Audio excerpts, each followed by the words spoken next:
order to maintain that average class size and the building size goals with current enrollment growth, current growth enrollment projections, we concluded that we need a high school by 2022, a middle school by 2022, possibly an elementary school by 2024, and so that brings us to tonight. So we're just going to quickly look at our agenda. Vernon has some things he wants to add from our meeting number 2. Our third item is the discussion of a middle school location. Our fourth is the high school location. And then our fifth is the survey results that you all participated in of prioritization of the needs. And that items 3, 4, and 5 will then serve to inform us as to how our district,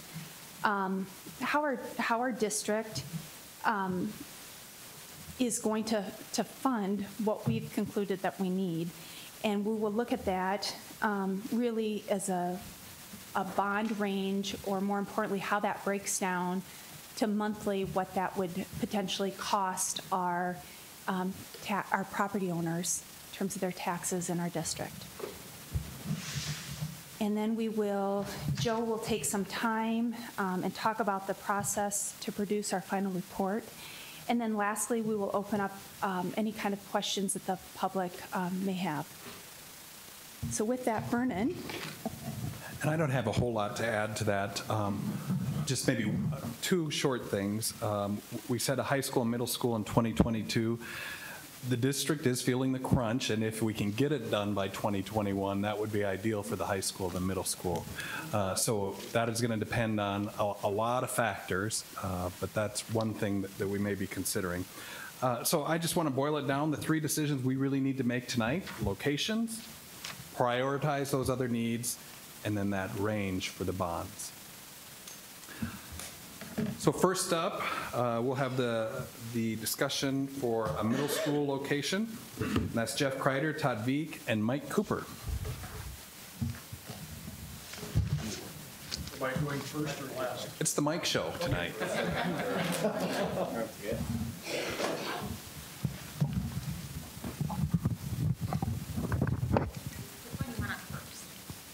Do you want me to stay here, or should I come over there? You can hear me. I'll use the microphone. Let's put up the zip code map first. So in your handout for tonight, there's a number of exhibits that we'll use as we go through these different discussion items, but I'll just briefly go over the first 2 in your packet, which will lead us into the more specific discussions about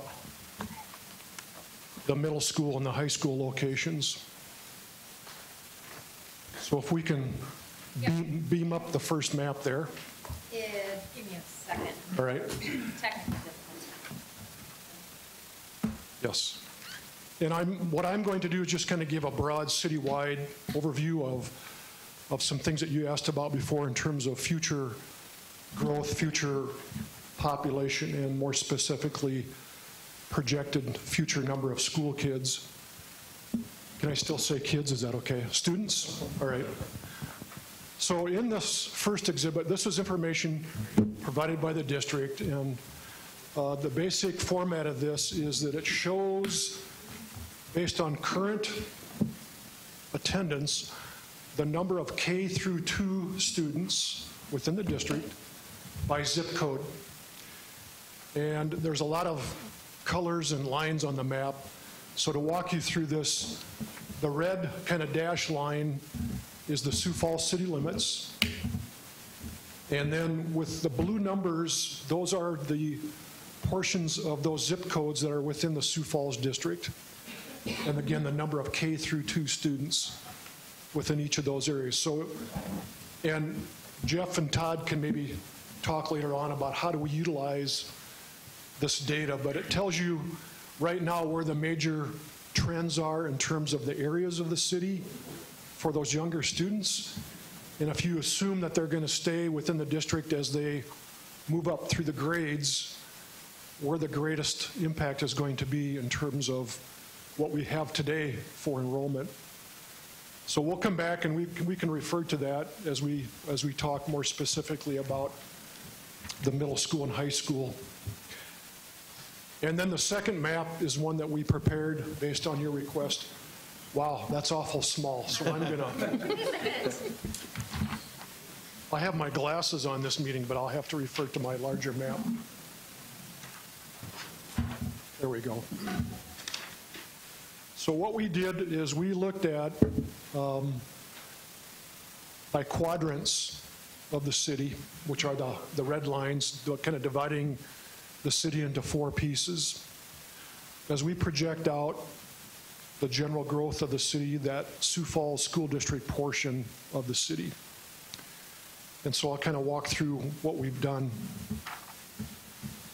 North-south is Minnesota Avenue. Yeah, and east-west would be 12th Street. Thank you. Or the middle line horizontal and the vertical lines are 12th in Minnesota. So one of the maps that I went through before showing those yellow boxes were those current approved residential areas within the Sioux Falls district. And so if you look on the map, you can see where it says approved area students. That's what we're referring to, what we know today based on what has been approved for these residential developments. And then we also projected out, because the question was, well, how long will it take before the entire school district is built out or matured? And what we've done is we've just projected out to the year 2040. That's as far as we projected out. And just assuming that the majority of the school district land area is developed. And so that's where we get into what we call the future acres of land and future area students. So up in the northwest, we have the Sioux Falls School District growth estimates. The amount of development land is 1,078 acres. And when you look at the green box, which is future that has not been approved yet, and you add that to the yellow boxes that are already approved, we project that there would be a total of 1,654 students. Now, we don't break it down by elementary, middle school, high school. We're just saying that's a ratio that we use.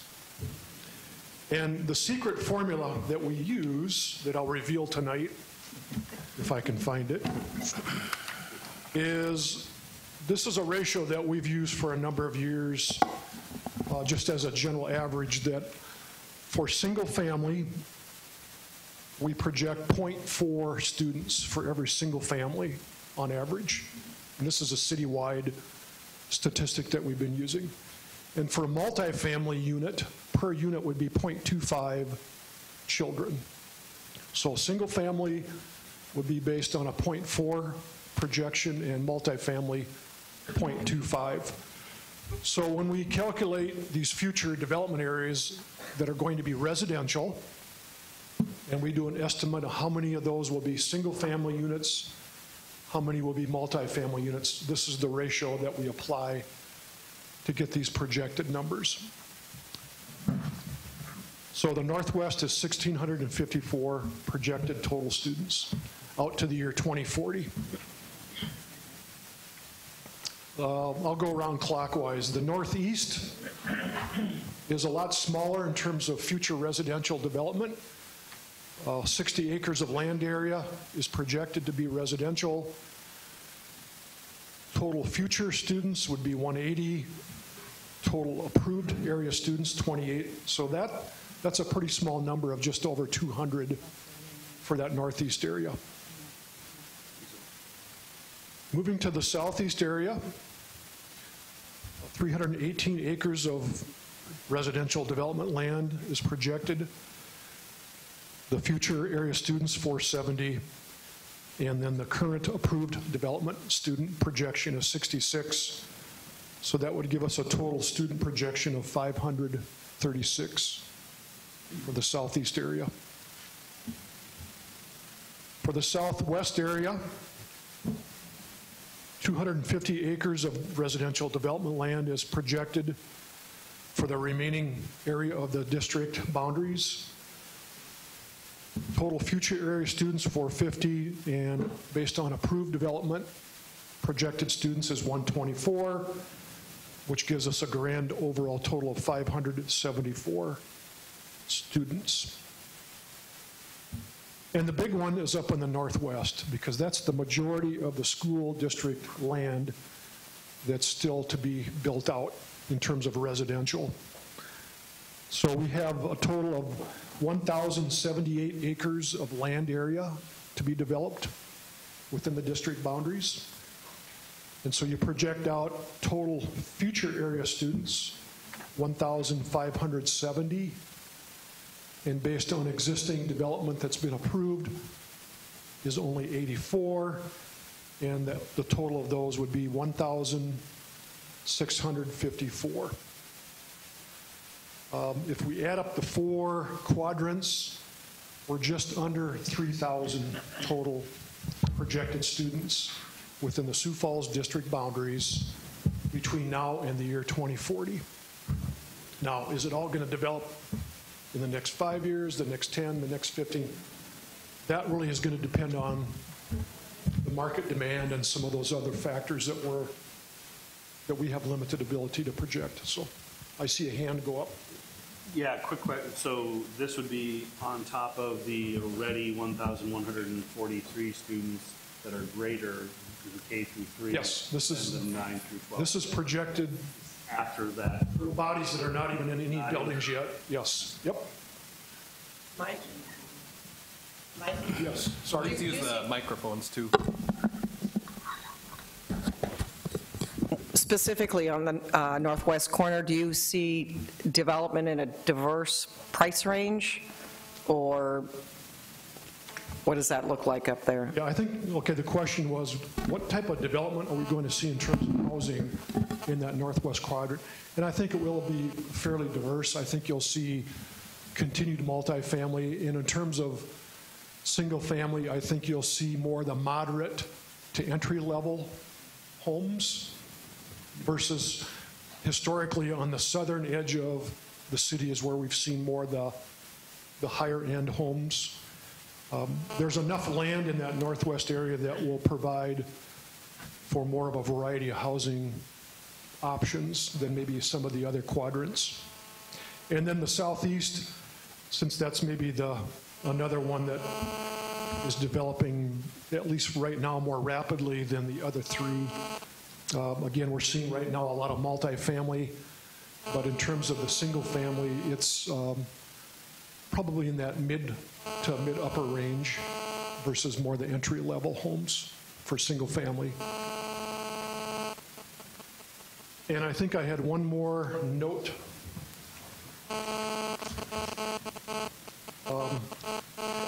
Okay, as we talk, I guess I'm jumping ahead a little bit, but as you go back and reference these 2 maps, when we get to the high schools, kind of visualize these on north-south trends, because as we're going to be looking at the high school attendance area map, that's based on dividing the city up or the district boundaries up into north-south. Whereas when we talk about the middle school boundaries that will show you the current attendance area boundaries, that's more divided up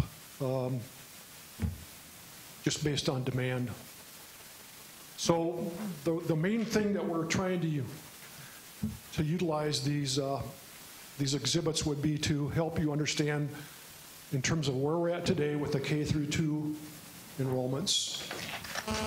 And you can think going forward to getting to the middle school grades and then ultimately to the high school grades, how that's going to impact the demand for facilities. And then in addition to that K through 2 existing students, what other impacts are we going to see from the additional projected growth and build out of the school district boundaries? So I don't know if Todd or Jeff wants to kind of take it from here, if we want to move into the middle school, or if you have any more questions about just kind of the big picture projections that we've presented here tonight. And if you do, we can come back and answer those.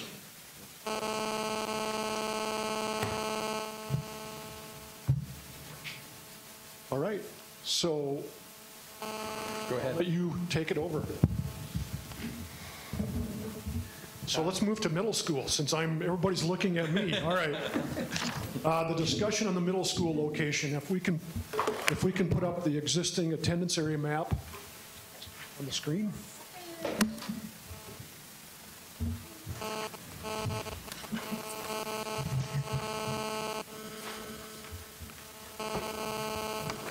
And you have from the previous meetings, you should have in your packets the current enrollment at the middle schools. And remember the line that kind of shows where we would like to be versus where we are with everybody except, or everyone except McGovern.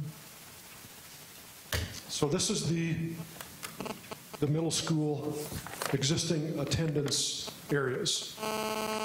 And one of the tasks of our group is to recommend a general location of where the next middle school should be. I don't think we're asking you to give us a specific address, but just a general area. Should we be looking at northwest, northeast, southeast, southwest for the next middle school site? Is that fair? Yes. Co-chairs? Okay. So I'm going to stop talking for a while and open up to the rest of the group. Other questions for Mike? Mike, this is what the population looks like now, and this is probably a question way out in left field, but what happens, do people, when they buy a house, then stay there forever? What kind, do they move to a different area? For the, I'm asking because at Whittier, there are a lot of people that are in that neighborhood that have lived there forever.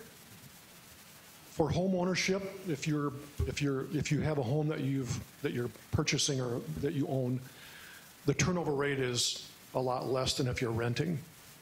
So the rental market would be a little more turnover. Yeah. But what we see too, and if you've read all the millennials that are moving from their parents' basements to apartments, and now they want to buy a home, and there's not enough homes around in their price range. And so the real struggle that we have in Sioux Falls and around the country is that the demand right now for single-family homes is greater than the supply. And the realtors will tell you, and I think there's some in the room tonight, that the supply of existing homes on the market, they just get taken as fast as they go on the market. And for new construction, the cost of land is going up, the cost of labor is going up, and now the cost of lumber is going up that would be coming from Canada and other places. So the dilemma that we're seeing is that there's more people that want to own a single-family home, but they're somewhat limited because of the cost and the availability. So they're probably going to stay renters for the time being. But as they begin to get into the age where they want to be moms and dads, or they want to have start looking at where they want to live in terms of schools, what people, and I think we heard this from one of you, that one of the major factors of where people decide to live is the school, where their kids are going to go to school. So that's a long answer to your question, but for people that are living in an owner-occupied unit, it's pretty stable. For renters, there's more of a turnover because they might be moving from a rental unit to trying to move to a home. And then if you're an empty nester, again, the dilemma is I've got a lot of equity in my home over the last 30, 40 years, and so I'd like to put it on the market, and I'm probably going to get a good price for it compared to what I paid for it 30 years ago. But now look what I'm going to have to pay to move somewhere else. Wow, I didn't put enough into my 401k. So that's another dilemma that we're kind of seeing of the empty nesters, because there's a lot of those existing homes that could go on the market if people were able to find alternative housing. So again, a long answer to your question. You said, when you gave your presentation before, you said a lot about townhouses or condominiums or something like that. Is that So is that for the millennial generation? Is there, or the, It's really everybody. I mean, it's a mixed market in terms of townhomes and condominiums. The condominiums are probably more in the downtown area, whereas the townhomes are going to be more scattered around, which is another option to make housing more affordable, is to look at more higher density townhomes with less yard to take care of and more amenities. and they count as the .25? Yes. Thank you. Mike, this is taking nothing away from Mike, because the visioning that he does is very important. He's very good at it. But it always comes down to the infrastructure. So Mark, in that northwest area, how fast do you see that developing? Are we ready for all the infrastructure in those areas? Since that's the area with the biggest growth. Well, certain areas we are. If you, the closer you stay within the mature area, say, if you can envision where like Southeast Tech is, then you start to transition more to the north and to the west.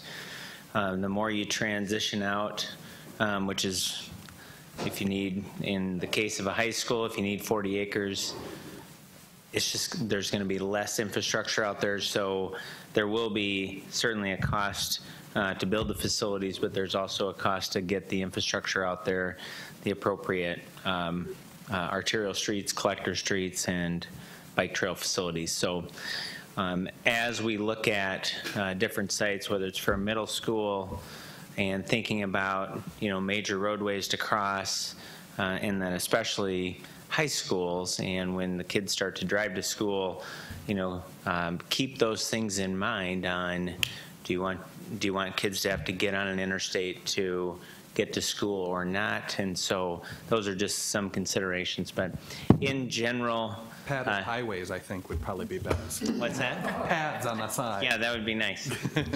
So just those are things I think that as we start to look at specific sites, we can certainly weigh in on the infrastructure. One of the things that we were talking about of recently is, all 3 high schools in Sioux Falls are on arterial streets, meaning the large streets like Cliff Avenue for Lincoln High School, Washington's up at 6th and Sycamore, and then with Roosevelt on 41st Street.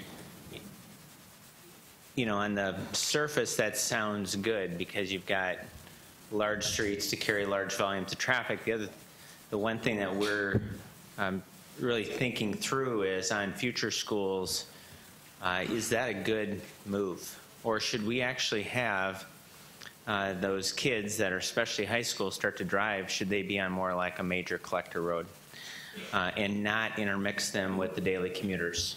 Can you give them examples of collector roads? So like a typical collector road would be of Phillips Avenue, but it could be maybe more like a Phillips Avenue that's a 4-lane. Okay, so it's got a calming effect, but it also would probably have the appropriate lanes to carry a large volume of traffic, but at a slower rate. Certainly in Minnesota is going to be intermixed with all kinds of commuter traffic and daily school traffic. So I think those are some of the strategies I think that it'll be important for us to think through on where these specific pieces of land get identified, and then ultimately, I think the thought process has been for probably the last 50 years is to locate them on a large arterial street, and I would challenge us that maybe that's not the right move for the next school. So maybe this for you or Mike, but putting those buildings out there, how much does that drive the residential growth? Because I think of Memorial Middle School, people laughed when it was put out there, or Roosevelt High School, but does the growth quickly follow those locations? Absolutely. Where the schools go, the growth goes. So, Mike, anything to add to that? Well, I would say that, as I said earlier, one of the major factors about people choosing where to live is schools, if they have school kids. Doug, do you want to talk about this? Yeah. This is another good way of visualizing those K through 2 students that are in the boundaries. Trying to simplify a little bit the discussion. We gotta have a mic for you. And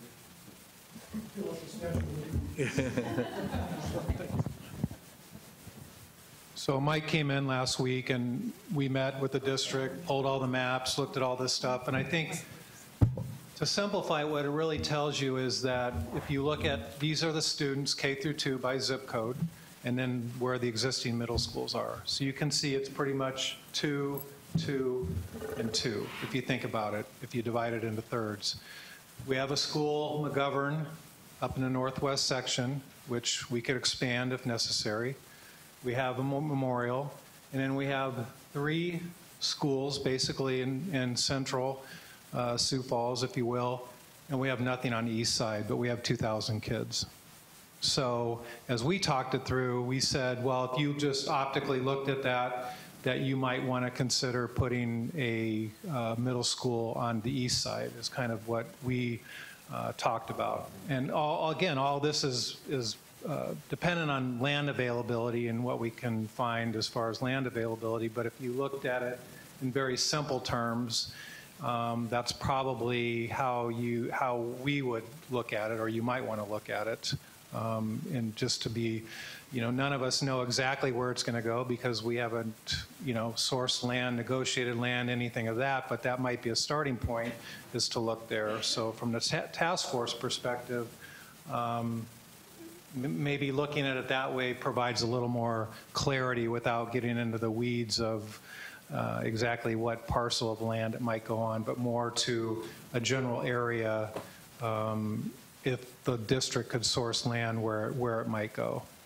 If it couldn't source land, then it would have to go to option B, which might be somewhere else. But that kind of is as simplistically as we could lay it out in going and working with Mike and the district and laying it out. That's kind of what how we looked at it, and probably some simplistic terms. So I don't know if that helps anybody or.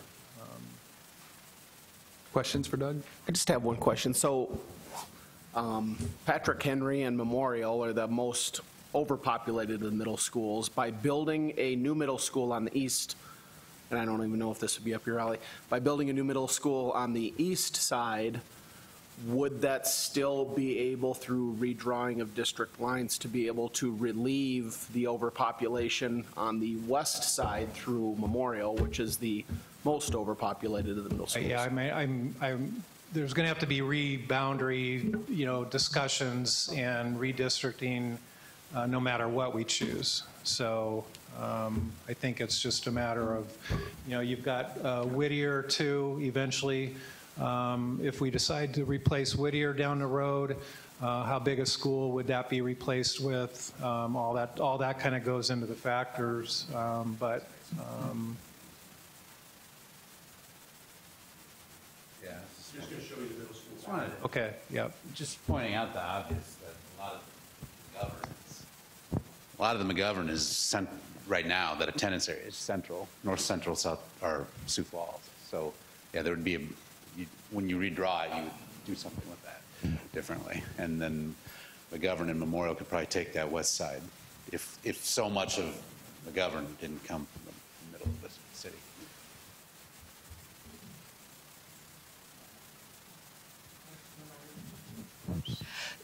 So I really like that visual that you did, Doug, but kind of going back to Tom's comment, because of all the pressure you have on the west side and that continued 1,654 potential people there, and then you've got 536 in the southeast corner. It appears that southeast would be, from a circumference standpoint, it'll make a lot of sense, but I'm just not sure if we're the immediate need, unless we're really looking at expanding McGovern or pushing that bigger too. Remember, you said 1,600, that's over 12 grades. So you're going to have a little over 100 per grade, 300 in middle school, of which McGovern is in that capacity now. And we have the ability to add on to that if we need to, right, Jeff? So you got to think about it. When Mike says 1,600, divide that by 12, and then times by 3 for a middle school, or 4 for a high school, and that will kind of tell you from that perspective, maybe, in addition to what's in the K through 2 in the schools already. So hopefully, maybe that will help you kind of visualize how that would play out. Well, I'm just trying to kind of visualize this from a, election standpoint. I live on the west side, so is there a way that it could be made, I guess, clear to ease the concerns by building, say, on the south side or southeast side would be the proposed middle school, that would fix the problems that would be lying in Patrick Henry and in Memorial through, obviously, I think they'd have to do a pretty big chunk of district lines to be able to redraw those, but that's a lot of geographic area from being on the east side to relieve the population on the west side. And would that be something that would actually relieve the population in Memorial, or would we be looking down the road to get another Memorial or another middle school because it didn't work? You could theoretically relieve the overcrowding in Memorial right now if you assumed it was overcrowded because McGovern has capacity. And we had those boundary meetings, and there wasn't a desire for the people that are going to Memorial to move up to McGovern. So we'd rather grow into McGovern, I think, from, as Mike says, as it grows out there. I know what you're saying, because I was grappling with that same thought, and the slide that helped me or the visual, if we go back to that K2, the students by zip code, and look at those, and just look at the map piece, and think of it as, and if you compare that one with the middle school, the current boundaries, and start looking at it north to south, and think about those boundaries then shrinking. So for example, Patrick, for Memorial, because that's where the weight is, that boundary would move from north to south. It would shrink, so you'd have a smaller slice if you were dividing it each into thirds. So the Memorial slice would get thinned down, given the density of the number of middle school kids, and Edison then would shift over, as would Patrick. If we're looking at that east side to take some of the weight off, we'd shift it. So the slice would get smaller where Memorial is now. Edison would shift over Patrick, and then that east side would help to take some of that weight, as opposed to the way it currently is now in terms of how it's divided. Does that help? Just from my education aspect of redrawing district lines of this scale, we're talking about, new high school, new middle school would be the biggest impact, more so than the elementaries. With a major redraw of school district lines, is that something that just the school board gets together and decides this is the way it's going to be, or do the voters have to approve a major redraw of the district lines? Doug, you want to answer that? Yeah, when we've done that in the past, when I've been on the school board and others, it's public sessions where we go through and we talk to actual homeowners, and we go through different scenarios about what it might look like, and we gather input, and so that's pretty much how the process works. And I would say probably, thinking out loud, middle school and high school and reboundary, and it's all going to have to be done, because you want feeder schools, elementary to middle to high school. So it's all going to have to be a very intricate, involved process. And I would think that there's going to be another group like yourselves gathered to undertake that, as well as the public input sessions and everything else. It's probably the most excruciating thing that the board has to do. And in my years on the school board, it's the hardest thing to do because somebody's always on the line. But then you try to make provisions as you can.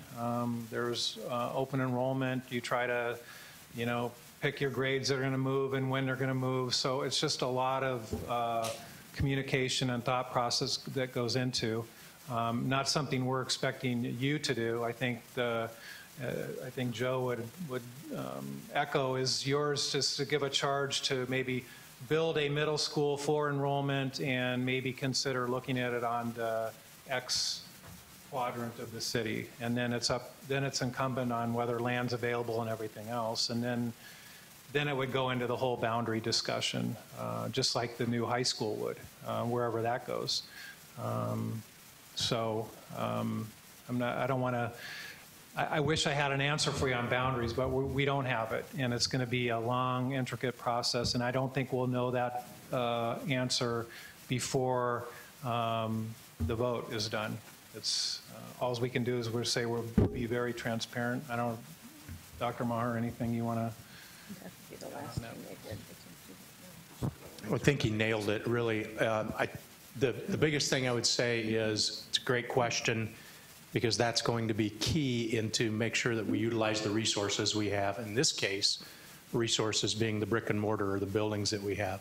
The only way it makes any sense, no matter where we put a new middle school, would be if we reestablish boundaries so that we use all of those resources.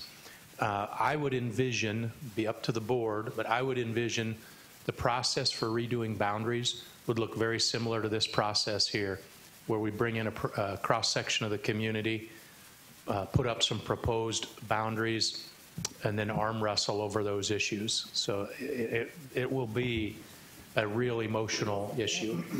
But I would anticipate if we pass a bond issue, that's the next big rock for this district to take on, is what do the new boundaries look like? Yeah. Maybe I'm operating under you snooze, you lose, but I just need some clarification. Are we looking at a brand new middle school and then later replacing Whittier? So the new middle school would not be in place where Whittier is. And forgive me if I missed that along the way, but I just need that clarified. So we're looking at, technically, there's a potential of 2 new middle schools with a replacement of Whittier on site, and then another middle school, right? Jeff, I know, I'm not sure who you're asking that, but I'm gonna turn that. Anybody that wants to answer, right? Yes, an additional middle school for growth. And then when we get into those 14 priorities that you ranked, we'll talk about Whittier. But there may be disagreement at this table, but I think that the district's been clear that we need a middle school in that neighborhood. And we can discuss that, but I think that that's been the stand of the district to this date. Just want to make sure. Yep. I think, Jeff, to clarify, I think what we did say, or what I heard last time, was that Jeff Kreider, when he was going through the schools, said Whittier's probably good for another 10 years, right, and without significant improvements. And so I don't think there's an immediacy to replace it. The immediacy is for the enrollment piece, if you were going to look at it from a priority perspective. Jennifer? That answers my question. Mark? So Vernon, are you asking us on this item is to give direction on where the next logical location is for a middle school? I think so, by quadrant. Okay. So far, everything we've talked about for middle school is on the southeast side. Is there disagreement with that, or does the group have consensus that that makes sense? I think, one of the maps that's, I think, lays it out well is this one of Mike's that he went through. The west side seems to be covered well with Memorial and McGovern, provided that at some point in time there's kind of a balance of enrollment. Edison is really south central. Patrick Henry and Whittier serve that more eastern area. Somewhere, I would say, east of Sycamore Avenue and between Arrowhead Parkway and 41st Street is likely a next logical location for that. The transportation facilities are there, and really somewhat centers on where the Sioux Falls district's growth will be. If you go much further south, if we start to talk southeast, that's really becomes Harrisburg School District. And if you go much further to the east, that becomes Brandon's. And so I would encourage us to maybe provide direction that's more just east as opposed to southeast. Okay. Any other questions? Katrina? I'm just curious about any studies or questions that have been posed to the students that go to McGovern. If they're bused, how long are they on a bus? How does that affect their school day? What kinds of transportation studies have been done I mean, obviously, we can't control if parents want to, you know, have their kids go to a school that is way far away from where they live, but I'm just curious about the impact on the students' quality of life / learning abilities if they're on a bus for an extended period of time. Dr. Maher, you want to take that? I mean, in today's terms or future or? Well, yeah, well, actually today, like what's happening today with McGovern, just looking at this huge swath of area that McGovern's district covers, what's going on there? Just start there, maybe. I don't know that we've done any studies per se, so I'll give you some general impressions of our students who are on the bus the longest. Our students who are on the bus the longest ride for about an hour one way. So that's a good long time in a city for a student to be on the bus. This is coming from a country student who rode on a bus for an hour to school too. So I've been there, but I'm just curious how that works. That might be here. counterintuitive to some to think in a city that somebody has to be on the bus for an hour, but it's not a direct ride. It's stops along the way, and so our longest riders are on the bus for about an hour. And do you know what percentage of students that is? Do you know if, I mean, obviously we're talking about this location situation, but if we were to let's say we put a school north of Edison in that central slice, do you feel like that would significantly help students not have to be on the bus for an hour? And in effect, would that help, then have a ripple effect with other things in our infrastructure with the city? I don't know that it would impact significantly the amount of time students are on the bus, whether that school would go north or whether that would go south. And here's why I don't know that, because I don't know what the lines will look like when we redraw them. I would think that no matter where we put a school, that our students would have to ride the bus for a shorter period of time, simply because we would have one more school to put in the mix of the drive times to the school. Okay, thanks. So Mark, give us that south of again, and One, just to maybe speak to going north of Edison. If you go too far north, you'll start to run into the airport property, and then everything north of there is really floodplain, and so there really won't be much development up in that area. The area that there's a nice line that comes across the city with Memorial, Edison, and Patrick Henry, and if you kind of stay on that same vein, that if you looked at an area that's not mature yet from a development standpoint, like east of Sycamore Avenue, and somewhere between Arrowhead Parkway and probably 41st Street. any other thoughts on that? Comments, concerns? Let me throw out just a thought, if I could, Vernon.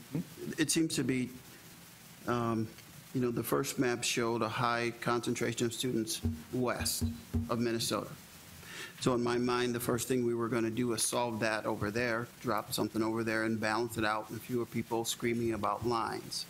Now it sounds like we want to balance out our middle schools throughout the city so that it more encompasses future growth. Are we kind of leaning one way or the other, or should I assume we're headed in one direction versus the other? How am I supposed to think this thing out?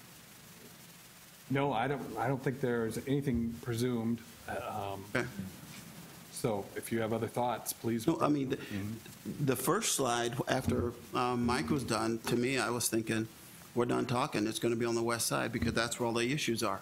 But if we want to balance out our schools for future growth and so that our city has better feeder systems, if I can say it that way, maybe we do have to push it someplace else. And I think that's a tough talking point if we go for balancing out our city and our feeder systems versus let's just solve the issue. We know where it ought to be based on the current overcrowding and the future overcrowding. Do we have an opinion on that is what I'm asking. I think one thing I heard was that McGovern still has room to grow, and that will take care of a lot of the middle school growth on that side. But correct me if I'm wrong, Doug. Am I hearing that correctly? I'm not Doug. But I know Doug. I'm no Doug. Okay, so I think, Dave, to answer your question, which is good, I think we're trying to do both at the same time because McGovern does have the most capacity for growth on the west side. And so you have to imagine going forward as the K through 2 students move up to those grades that we have the ability to fill McGovern, and we also have the ability to make some boundary adjustments. Yeah, between Memorial and McGovern. But then when you take the overall district enrollment trend and you divide it by 6 instead of 5, that's going to help us with the overall growth in needs, which we believe is going to be more on that east-southeast area. Okay. Based on what we're seeing in terms of future trends. Okay. And that also assumes that Whittier stays as a major attendance area, pretty much like it is now, to serve those students. Okay. So that's just my own thoughts. Thanks for the question, Dave. Deb? So the current capacity of Whittier is 851, and it's over capacity. I'm looking back at this. This is helpful to me today. And I apologize, maybe I missed this, but if we build a new Whittier, replace the old one and build a new one, will it be larger? Was that the intention, that the capacity would be similar to the other middle schools at about 1,000? Yes. Yes, okay. Jack? What if we can just talk about that east side location that Mark mentioned? You said that wherever we build, that will encourage a neighborhood to evolve. How does all, and maybe Mike and Mark could address this, do we want to encourage a neighborhood to expand in that part of the city? And is there the capacity, the land capacity, and infrastructure to do that? I'll start. So what we have talked about at the beginning, and Mark, I want you to kind of jump in on this. What we're saying is that within the current Sioux Falls School District boundaries that's developed, as well as the rest of it that's undeveloped, over the next 10 to 20 years, we have or will have the infrastructure available to serve that development. And so in terms of putting a middle school in by 21 or 22, I think that will impact the speed of development wherever it goes, but it will be put in a place that we have the infrastructure to accommodate that growth. And Mark, why don't you just follow up on that? All right. And so just as you look at the map, the city of Sioux Falls is really, the first utility that goes in to open up land for development is sanitary sewer.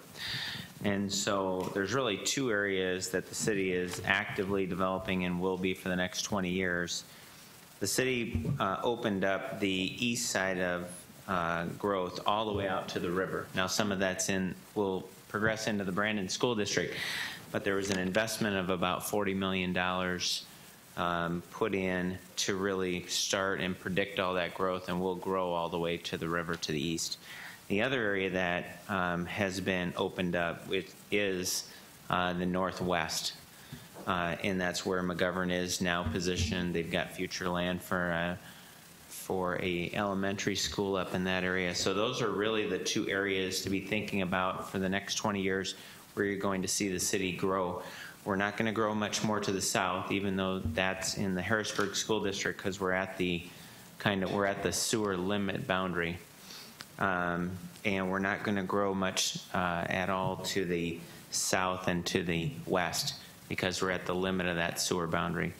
So really, as we talk about the direction that the city will go, and that we've combined on that northwest area and the east side, the city has spent about $65 million to open up and create that base of infrastructure to go. That's why we won't just continue to go, say, from Memorial and just continue to go, and grow out to, say, Wall Lake. That may happen over the next 100 years, but it won't happen over the next 20 years. So as you start to think about where will the city grow, it will be to the northwest and it will be to the east. And just one more follow-up, and then we'll pass the mic. I would say if we're looking short-term, 5 years, that east-southeast will probably have more residential development than the northwest. But the northwest is going to be more of a longer-term, 5 to 20 years to get it totally built out. Just a couple of questions. We were talking about the land availability within the city, and south of Dowley Farms, there's still, or south of Rosa Parks in that area, there's still farmland that's there. Does the city look at that and say, this is one of those potential spots?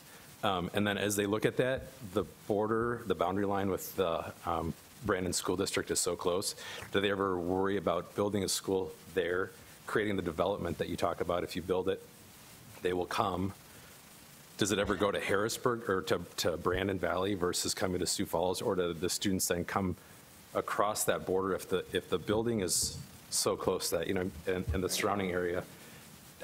How does that work? And then the other one was, as we're talking about Edison so much, does the district have a projection on the immersion program taking over so much of Edison, as well as the Challenge Center? Would that middle school ever fall out of the general middle school population because it's then housing specialty schools? I don't know if the district has a projection on what those numbers look like. Those are my two. Mike, let's start with the working with other school districts. So the question about strategically locating a middle school on the edge of the district, and how does that impact the surrounding district boundaries? Well, first of all, in addition to the infrastructure, in terms of a neighborhood format or a neighborhood-focused school, we want to kind of have it in an area that's going to be surrounded as much as possible by residential development that's within the Sioux Falls district. And so when you look at a middle school versus an elementary school, you have a little more flexibility as to how you do that. But we don't feel like we're going to be competing with the other districts in terms of what they're looking at. As far as we know today, the only other adjacent school that's looking for middle school would be Harrisburg to the south. But even if you put that so close to Brandon, you put that new school so close to Brandon, and it expands out in that circle around it, you come across that border and you're in the Brandon district all of a sudden. Does the districts in general, or does Sioux Falls, have they seen the kids still want to come to the Sioux Falls district versus driving that 15 miles to the Brandon Middle School? If it's just 2 miles across the district border, even though if that makes sense. That's kind of an open enrollment question that maybe somebody else can address. Dr. Maher? What percentage of the kids are open enrolled at the middle school level? Well, do we think come into our district? And from a distribution, like within the boundary, where are they coming from? Let me start with the second question that you asked originally. Okay, sorry. That was regarding the immersion program. Sorry. That's okay. All good questions. I need to think of a percentage to answer Nan's question anyway, so I need some time for that. As you asked that question, I was just reminded, I heard one time that 72% of all statistics are made up on the spot. But he's not going to make up. So the immersion program, I think that's a good question. When I think of right now, for those of you who aren't aware, our Spanish immersion program and our Challenge Center students are at Sonia Sotomayor and at Robert Frost for elementary. They are at Edison for middle school, and then the Spanish immersion then goes to Lincoln High School. So how would we look at that? Number one, I think the one thing to look at is to remember that conceivably 20% of those kids, I would guess more of those kids right now, already come from that attendance area. So there's some of that are students who already live in that attendance area, number one.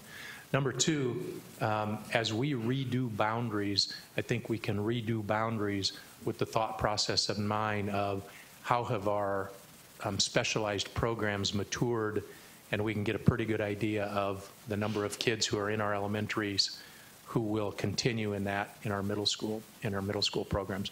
So I think we'll have a better idea even in 2 years than we have now of what that middle school number will look like. And as we redo boundaries, we'll take into account how many of the, number one, we'll take into account, is Edison the right place to have those programs? And number two, if it is, we can figure out what that number is that we need to account for and have our boundaries reflect that. I think Now, then the boundary question. does that sufficiently answer that, Brian? Yeah. Then I think the next question is what percentage of our middle school students? Right, because Brian's question was, if we put a school that is close to the Brandon Valley School District line, will those students be enticed to come into our district with a new building there? So we just thought perhaps if we look at in what the open enrollment for middle school currently looks like, we'd have an idea of who's coming from the outside to our middle school, because we have a great district. I mean, they're not going to come from Harrisburg to go to Edison, I don't believe, necessarily, just because of the proximity. Whereas the city's done a great job with that. Is it Veterans Highway? I mean, it's wide, it's fast, it's accessible. You know, Dowley Farms to the north, there's growth, there's a ton of growth potential there. And just as that area, as the city has obviously wanted that area to grow by putting those resources in there. If you put a school there, all of a sudden you're not that far from Brandon's district line. And where do they end up? Just because you build it, it grows, but then they're in Brandon all of a sudden. I'll provide a little information that I don't know if it'll answer your questions or not, but maybe it'll give at least a little context to the conversation we're having. There are really two entry points, more so than any other entry points for open enrollment, and those two entry points are kindergarten and 9th grade. Those are the two entry points primarily into open enrollment. Doesn't mean that people don't begin their open enrollment at 6th grade, because I'm certain they do, although I don't know the percentage. But generally speaking, those decisions are being made on your entrance into your K-12 experience or your entrance into high school. So those are the two primary points. The other thing I would say is history has shown people like to drive the new car. So if you build it, the development will happen in that area, and certainly people will come from around the area to be part of a new building. That happens. I just can't quantify what that number would be. And at this point, we're looking at what our projected growth enrollment needs are, and we know we have those. So regardless of how Brandon Valley is growing, we know we have to tackle our enrollment growth. Just one last comment about the specific sites that we'll eventually have to look at. In addition to the infrastructure, the geographical area that works the best, you always have to have a willing property owner that wants to put a school in their area. So that's another part of the equation that you have to look at. Okay, I'm just looking at our time. Okay, Jack, Just one more. one thing that may be helpful in light of Brian's question. The school district controls its open enrollment policy, correct? Within the law. And what does the law say? The law says we can establish a ceiling for. Okay. So just looking at our time, we had originally kind of planned out about 30 minutes, so that would have brought us to let's see how this is. 6:15, so this is a great discussion. And we have on the table an idea to kind of look at that east of Sycamore, the Arrowhead Park to 41st area for middle school. Do we want to talk a little more about that, or do we feel that we're at a place where we'd want to come to an agreement that given the discussion that's taken place, that would in fact tackle the enrollment growth issue for middle school? Or do we feel that are there still questions out there that you need to and want to ask? Are there burning questions before we just go back to Mark? Go ahead. Nan, and maybe a question for Jeff Kreider.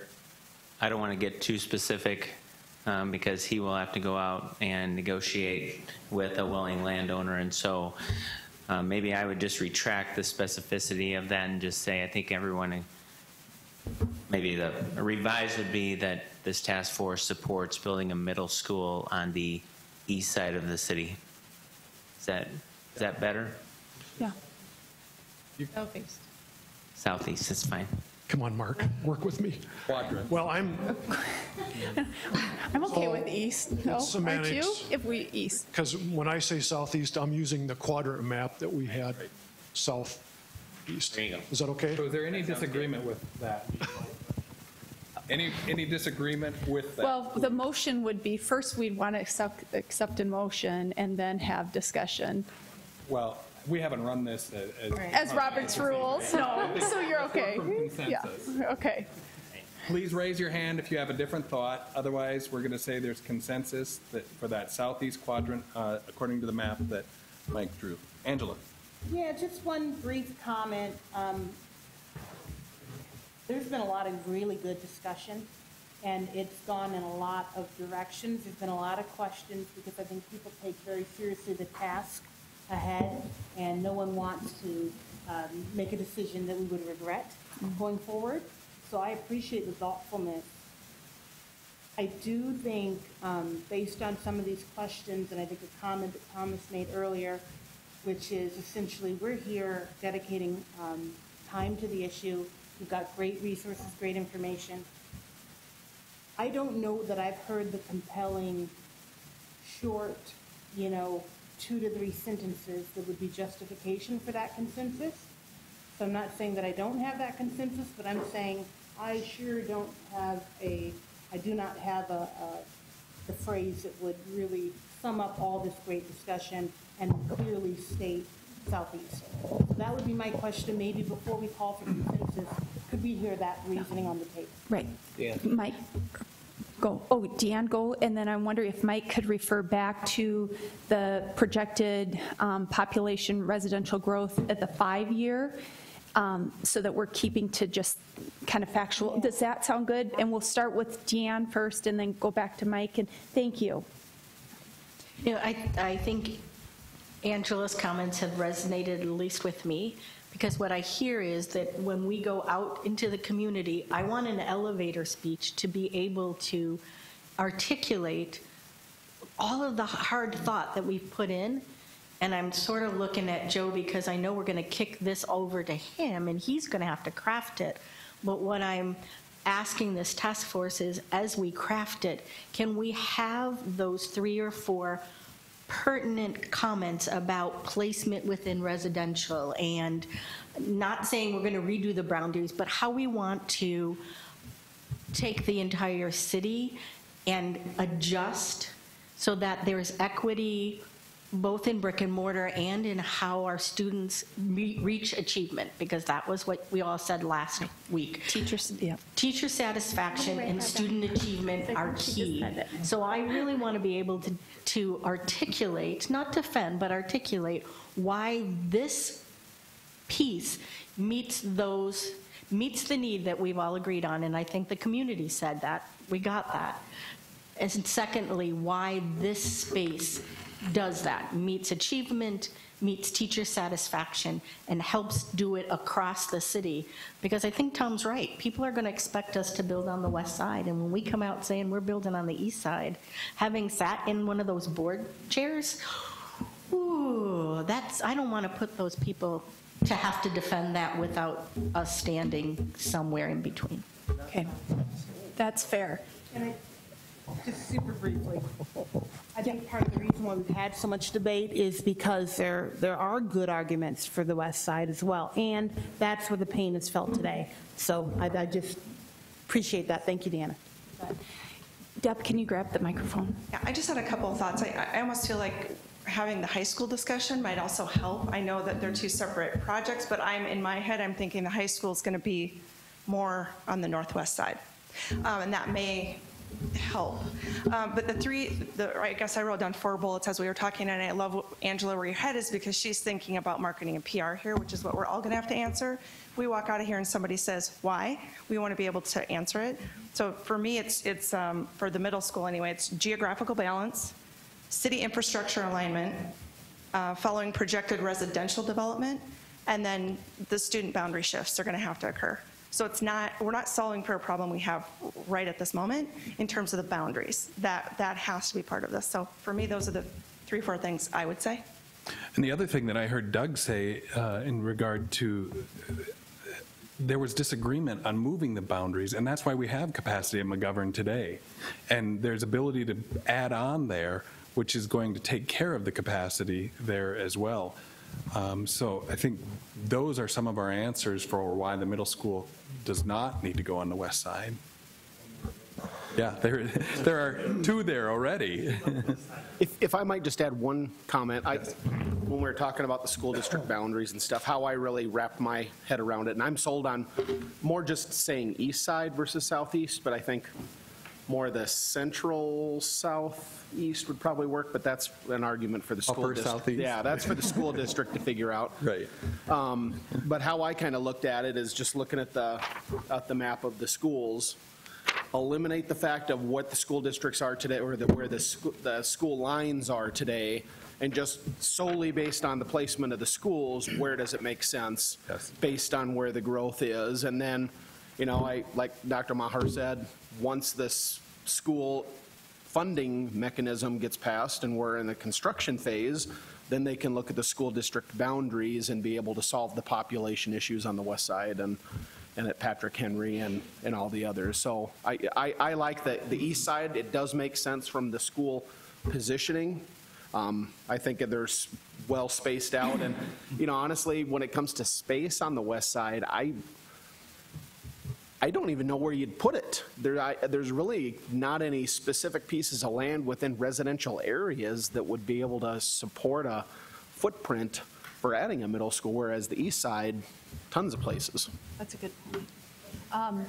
Jeff? I support the east side very much, but I want to add a couple things, and I think this goes with what Deb said, probably better with the high school discussion, the new high school. But I requested some information after the last meeting from Deanne, and I believe Todd sent this. And it's not, it's flexible, but the fact that out of McGovern's 815 enrolled students, 764 of those children are bused.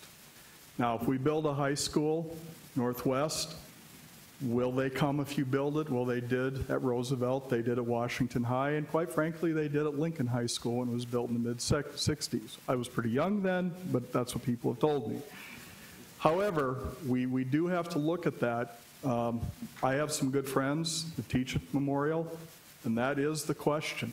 We are too full. So we're going to walk out of here, and we're going to say, east side, and they're going to go, what are you people talking about? Because our problem isn't on the east side, it is at Memorial.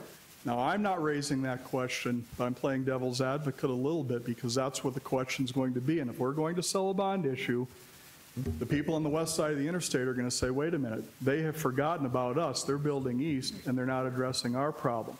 Do I have an answer for that? No, but I'm just raising that for the point of discussion. And the numbers speak for themselves. Yes, a new high school might be the argument. We're going to put a new high school here. I don't know how much building will go around the Sanford land that's available to us. But if there is potential, and Mike done a great job telling us that there will be building taking place Northwest. But I think we really have to look at that. That's almost the entire enrollment of McGovern that's being bused. So that's. Just wanted to bring that up. So Thomas hit on that.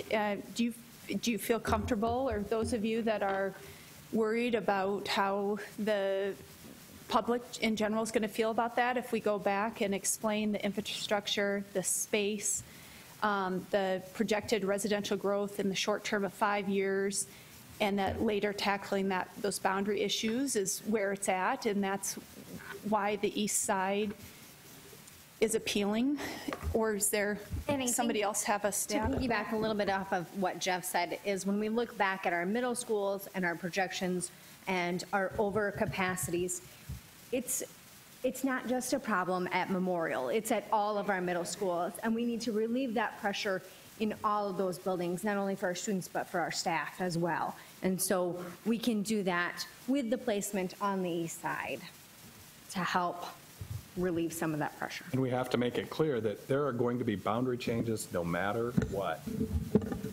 'Cause I don't think it's a school location problem. It's a boundary problem is what it is right now. And I think that, like, as going out in the community and defending the east side, it's just focusing on the fact that it's the boundaries for Memorial is what's causing the problems, not the fact that Memorial needs another partner building to be able to relieve the population on it, that focusing on those school boundaries. And, I think that makes our task here look pretty darn easy. I don't know if I'd be up for the arguments on redrawing boundary lines, but that is, we're talking about new middle schools and new high schools. It's going to happen, and they are going to be significant changes that are going to happen. And I think that's really where we need to focus, because that's what's going to fix the severe overcrowding in Roosevelt and Memorial specifically. And it keeps in mind the size of the school and that they want in the neighborhood. So I think that helps, because just adding on for Memorial isn't the answer either. So I think that's what's appealing too about the east side. Is there also an argument to be made for, sorry, I'm not near a microphone. Here, you want this? Is it also possible there's an argument to be made for equity on the east side for a new middle school in that location? Looking at the years built that were provided, Edison 1952, Patrick Henry 1956. And those schools, again, will have a shelf life, has been determined in many other conversations. If we're thinking of the community as a whole, it may be wise to consider development in that part of the city. Here's your history lesson. Most of you probably aren't aware of this, but Edison was an elementary school when it was first built, so.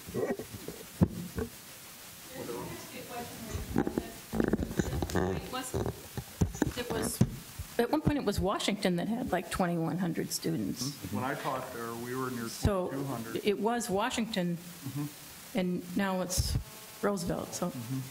I'm not sure why it changed. The city's growing both. It was Washington that was you were like 2,100 at one point, right? The additional programming of that high, with Boston, those reduce on that. But right now,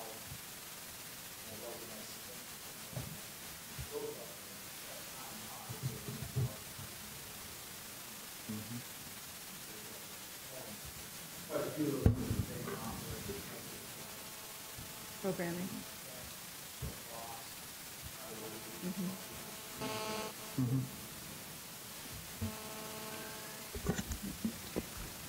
Matt Dorian.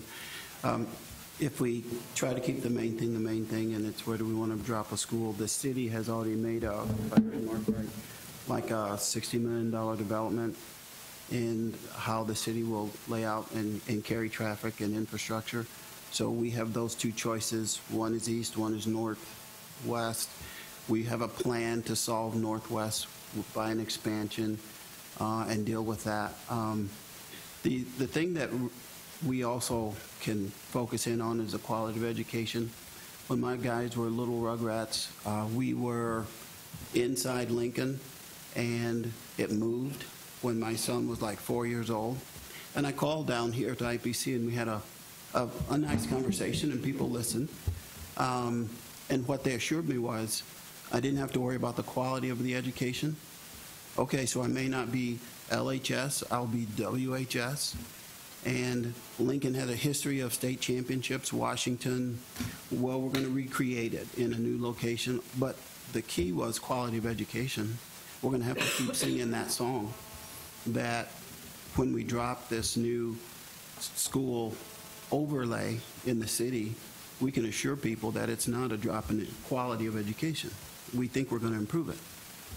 because at our second meeting, you all made that a priority, student achievement and teacher satisfaction to drive, yeah. Does that, Angela, come back to you. How do you feel? Okay, good. Do we have consensus? Any more discussion on the middle school? Are you comfortable with the talking point? Okay, east side for the middle school. High school. We've had northwest quadrant proposed. Is there any different thought to that, Mike? If we could put the high school attendance boundary map up there.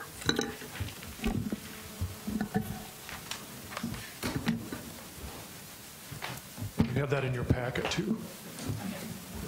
Hopefully this one will be a little bit easier. Okay. I feel like my neck is coming.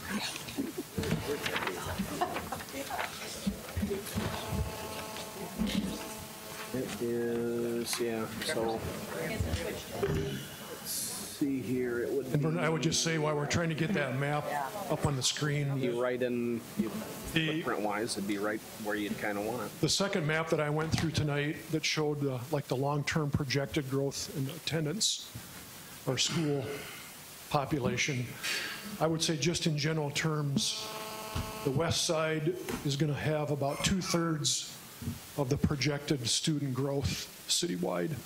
So when you think of the overall school district projected growth for students, roughly 2/3 of that is going to be on the west side versus the east side. So then when you look at the high school attendance map, you've got Roosevelt geographically has, you know, roughly the west half of the city or the west half of the school district. And so if you want to continue with this north-south enrollment trend, that would maybe move you to say something on the northwest might be the way to go. Go ahead. Well, just to kind of echo off of that, if you use the logic that we just used on the discussion for the middle school in terms of balance and growth and such, yeah, the Northwest is, if you look at where the schools are located, we said, hey, we need to have balance across. So there's 2 on the west side for middle school, balanced across the rest of the district. Well, we're not at the high schools, so seems like we can apply the same logic. Other comments or questions on the northwest quadrant high school? Sir? I'd like to even be more specific. I really like the idea of the Sanford land, just because $2.5 million is not small change, and it may not be in a city neighborhood, but it really doesn't need to be with the high school since the majority of the kids are driving themselves anyways. The option to buy the additional acres, that works. Pretty easy, 2 different access points to be able to get on the interstate if you go north or south from there. I guess being more specific, I would love for Jefferson High School to go up there. The only thing I would say, I think that we should say that the board should consider that gift, but I hate to lock them into something at this point. I think we need to be very broad, but encourage them to negotiate more and talk about that potential gift. Jack.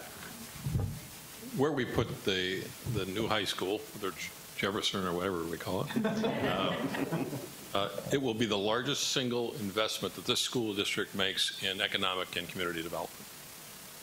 And I'm with Vernon. I don't think we want to lock the school board into having to accept the generous offer from Sanford Health.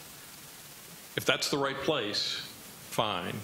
But we're talking about 50 years or 75 years at that high school is or 100 or 100, and that's going to be a huge driver. And $2.5 million is amortized over that many years. $87 million for a new high school. Yeah, it's not.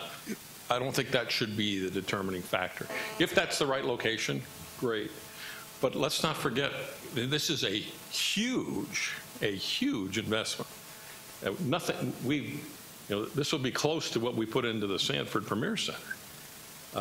And we better get the location correct because it will be a huge driver for quality of life, for neighborhoods.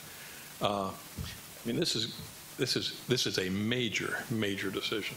And I'm in favor of the northwest quadrant, but I think the school district should take its time in working with the city to make sure that we are indeed putting it in the right place for the sake of the community.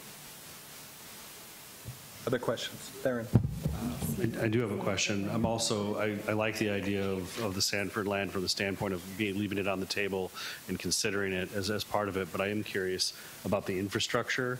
We talked a lot about that in the last round, and so I'd like to hear from folks on the sewer infrastructure and the streets and the plans, and is it in there? And can you remind us exactly where it's located? The Sanford land is located again? Is it marked on?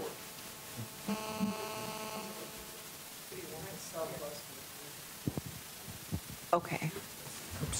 Well, I'll just maybe broadly say that that northwest area is served by sanitary sewer, so that's the foundation. The area will mature. It's beginning to mature. There are roads like Westport that would serve that gifted property today. That's a 2-lane road, so that would drive a fairly substantial investment on arterial street network. That's not there today. And so then I think you just have to challenge Jeff Kreider and his team to start identifying not only that site, but the pros and cons of other sites up in that northwest area, as Jack and Vernon have mentioned, because infrastructure will be one item, adjacent land uses is another, and ultimately how we want our kids to get there and come home every night.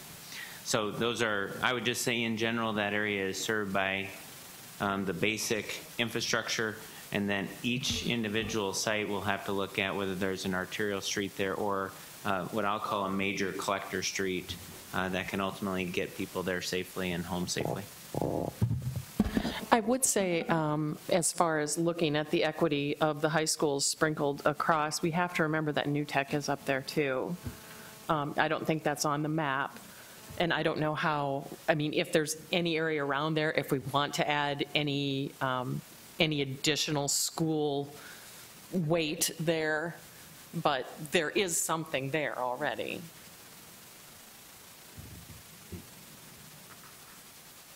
I think one of the advantages of being in the northwest quadrant is the accessibility that it has to CTE, Southeast Tech, and we're trying to build stronger, bigger partnerships.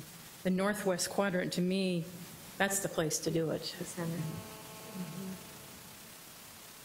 So I'm going to ask again, is there any disagreement on the northwest? Is there anyone else who wants to speak up for a different location?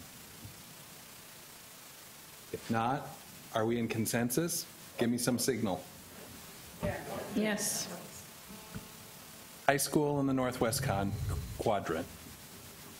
Okay, let's take a break and come back at 7:05. Thank you. Sorry. No, that's okay. Did you used to be? Boom for high school.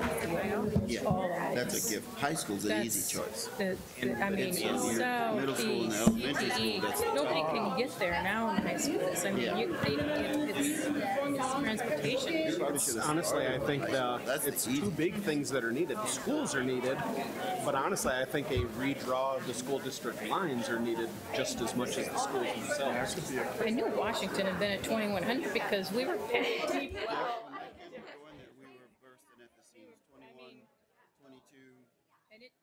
And when you've got 2100 compared to 1800 that you're supposed to have, you don't have enough counselors, you don't have enough of anything. You don't even have enough bathrooms. Right.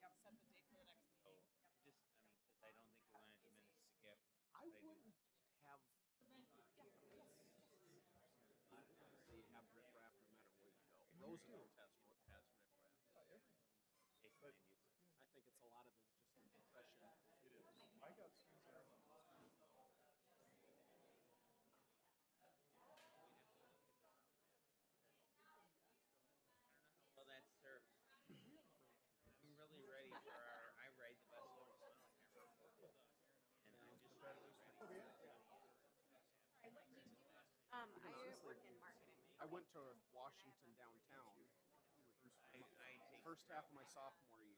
We live in Central. And then transferred to Roosevelt. And downtown Washington had a notorious reputation.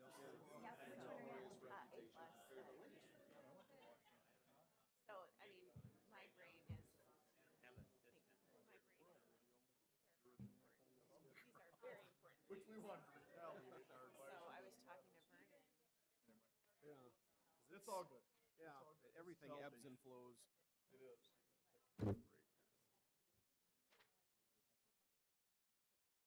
Hi, Carly. But wouldn't it be great if we were having this discussion about ways to be more innovative?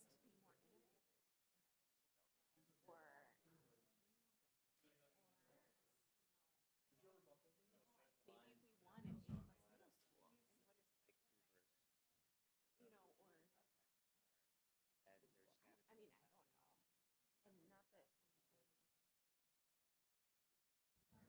I don't know. And not that at the same time, You know, those are. like we try to put our name on the list. At what point does what the school district pays for? Oh, yeah. I'm blanking on it too. Yeah, the one where you have to volunteer. Yeah. Basically. Yeah, so in general, if you own 40 acres of land, The issue is the one I probably should say. It's unfortunate that you can't water fee and our well, provide mail to be Yeah. school district has to build all their like kind of the same. But, Yeah. you know, parent involvement is one of people the end up building. But that's why I don't, you know, somebody couldn't say, hey, we want to build it way out west. Like,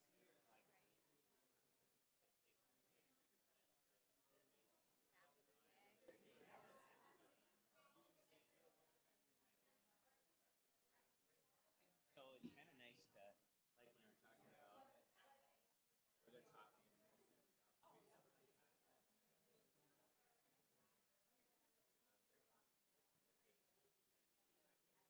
just more intrigued about having our traffic team really study.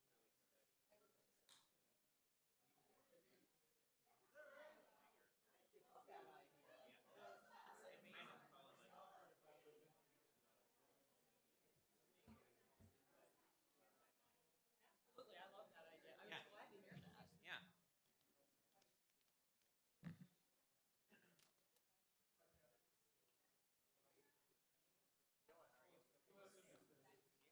No, there's kind of that whole question about busing.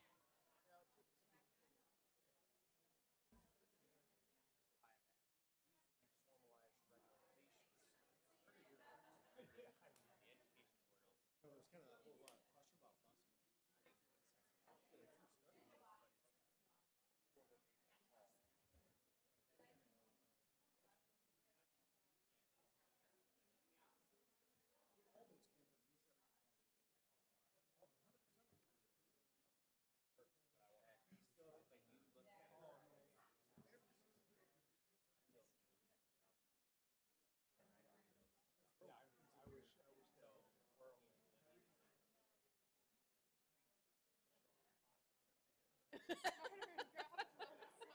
Yep, tiny cakes. Yeah, I had a brownie before, but they were in the back room.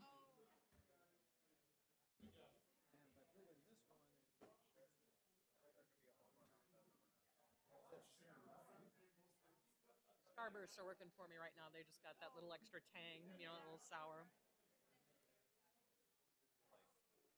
Mhm.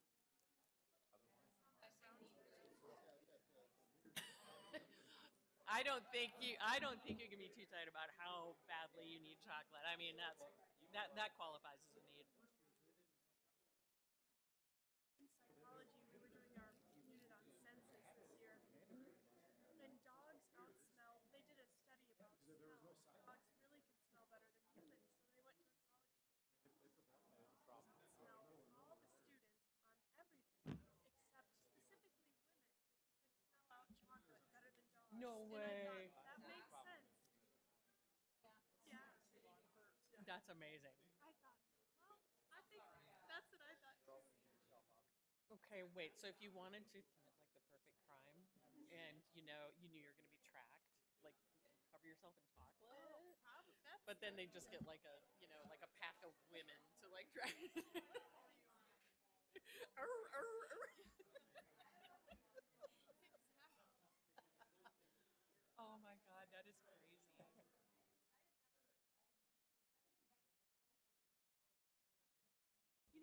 Okay, so isn't chocolate mostly, isn't that mostly South American? Or am I wrong? Right. It seems like we're so wired for it. But we started somewhere completely different.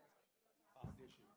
I wonder what probably the flavonoid or whatever is in it. Maybe that is the receptor. So whatever chocolate shares with something else that might be there. I don't know. Sounds like a rabbit hole I don't need to go down. But it's so interesting. I could not believe it. I thought,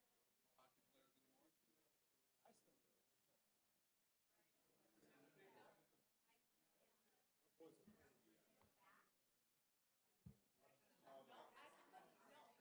That makes a lot of sense.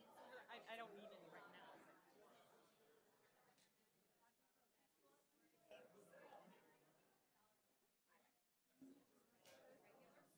Are you guys so you're not very far?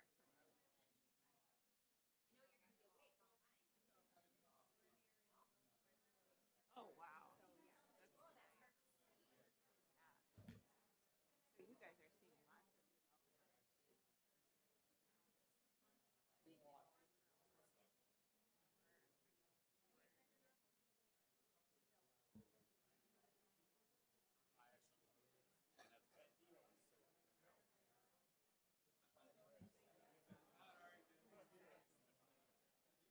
All the way there, the fairgrounds.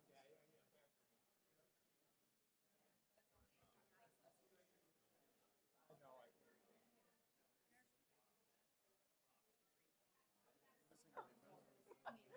Whoa. the guys that I see.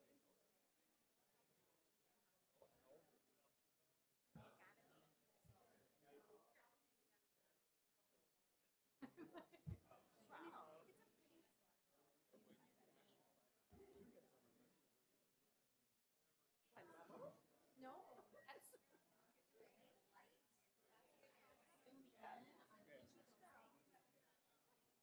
I can't change the color.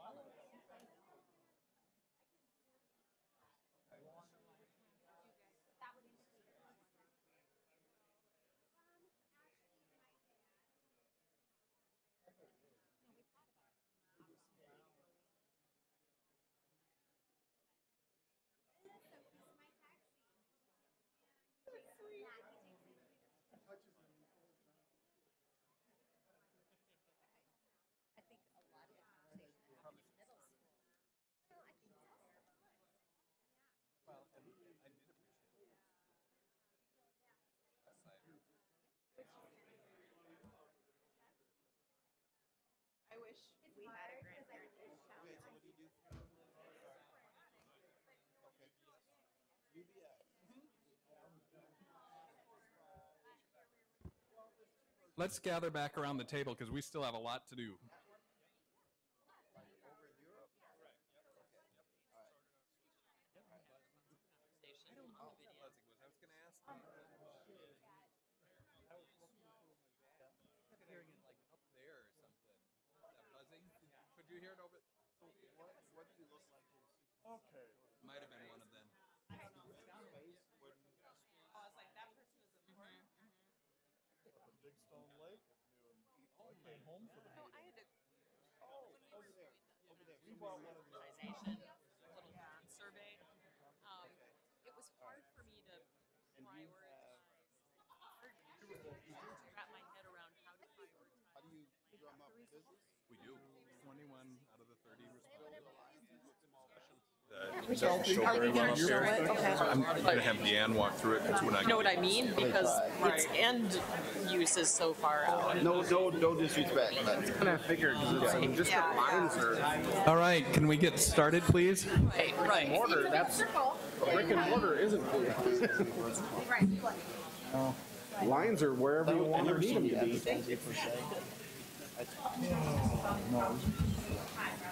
Yeah. Exactly. Are you okay? I've actually missed the chair before and up on the floor, so. All right, our next topic is the prioritization of needs. Elementary schools, renovations, replacements. Thank you for doing your homework. We had over 20 responses. I think, and a thank you to Deanne T.D. Conrad, because I think this would have taken a long time in discussion tonight had we not had the survey that she sent out for us to rank these. So Deanne, you want to grab a microphone, and it's going to be a little difficult to read this on the screen, so we're going to have her walk us through it. I think Mike has one right there. I'll just pick this one up. Sorry, I'm out of breath. I was running to get a full-fueled Mountain Dew for one task force member. Thank you. We might need it, right, Dave? Okay. So this software that we sent out the survey on has a gray font, unfortunately, and so it's difficult to see. I'll tell you, there were 14 items that we asked you to rank, and those were the items from the materials you received last week. So for the additional projects. So coming in first in the rankings that you did is purchasing land for future Whittier replacement at $4.7 million. 8 people ranked that they're number 1, 6 ranked at number 2, 4 number 3, and so on down the line. Next, coming in was security and ADA projects, entrance redesigns, exterior restrooms at the high schools, stairs, elevators at $4.8 million. 8 of you ranked that as number 1, 3 as number 2, 4 as number 3, and so on. Next up is adding 6 classrooms to Horace Mann Behavior Site at a cost of $2.6 million. The ranking there, 3 at first, 3 at second, 3 at third. Shouldn't you just tell us what was first? The next in line came in as rebuild Cleveland Gym to meet the standards at $5.7 million. That one had a little more equal representation in ranking it at all of the levels. 1 ranked it as number 1, 3 as number 2, 3 as number 4, or I'm sorry, as number 3. And you can see then the rankings, or maybe you can't see, but it's a little more equitable across the line. How many people ranked that? Some ranked it very high, some ranked it lower. That's not the ranking. The next item that came in was expansion of memorial music area, $1.2 million. Again, the rankings came in, 0 ranked that number 1. 1 person ranked that number 2. 2 ranked it number 3. A lot more, 5 ranked it a number 4 priority. Next up, gym expansion at JFK, which would convert the current multipurpose room to music. Or, I'm sorry, converts the current gym to the multipurpose room and the multipurpose room to music at $3.9 million. 0 ranked 1, 2, or 3. 1 of you ranked it as number 4. 4 of you ranked it as number 5. Next up, Head Start screening, the garage and storage requirement expansion out at Central Services at $2.2 million. 0 rankings for number 1. One of you ranked it as number 2. One of you ranked it as number 3. 2 ranked it as number 4. 2 is 5, and then you can see 3, 3. Purchasing land for Lowell Elementary replacement came in at $3 million. 0 ranked that as their first priority. 3 ranked it as their second priority. 1 as third priority, and 3 as fourth priority. The Band and Music Edition at Jane Addams at $660,000 got its first ranking, a number 4, and then none it ranked 1, 2, 3. Then there was 1 ranking at 4, and 0 ranked it at 5. You can see the weight is at the higher end of the ranking scale there, or the lower end, however you want to say it. Multi-purpose room gym improvements at Hayward at $570,000. 0 people ranked it first, second, third, or fourth. 3 ranked it their fifth priority. 3 ranked it their sixth. And again, more heavily weighted toward the opposite end of priorities.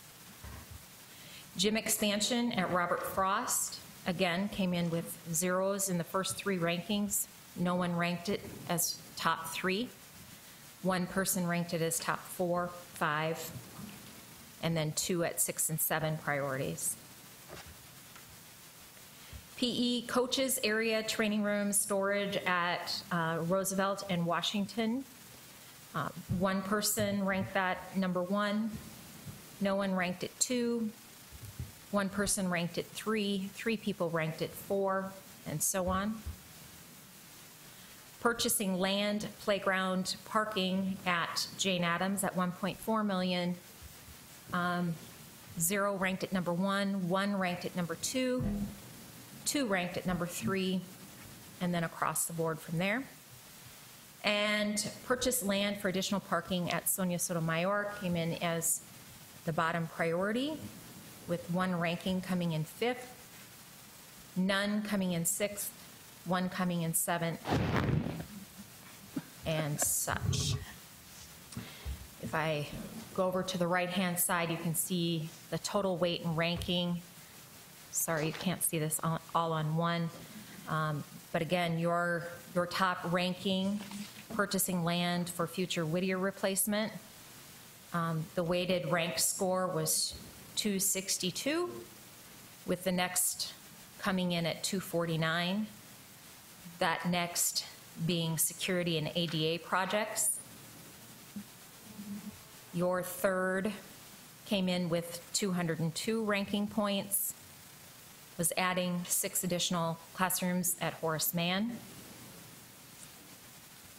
10 points less than that is your number 4 ranking, rebuilding Cleveland Gym, and such.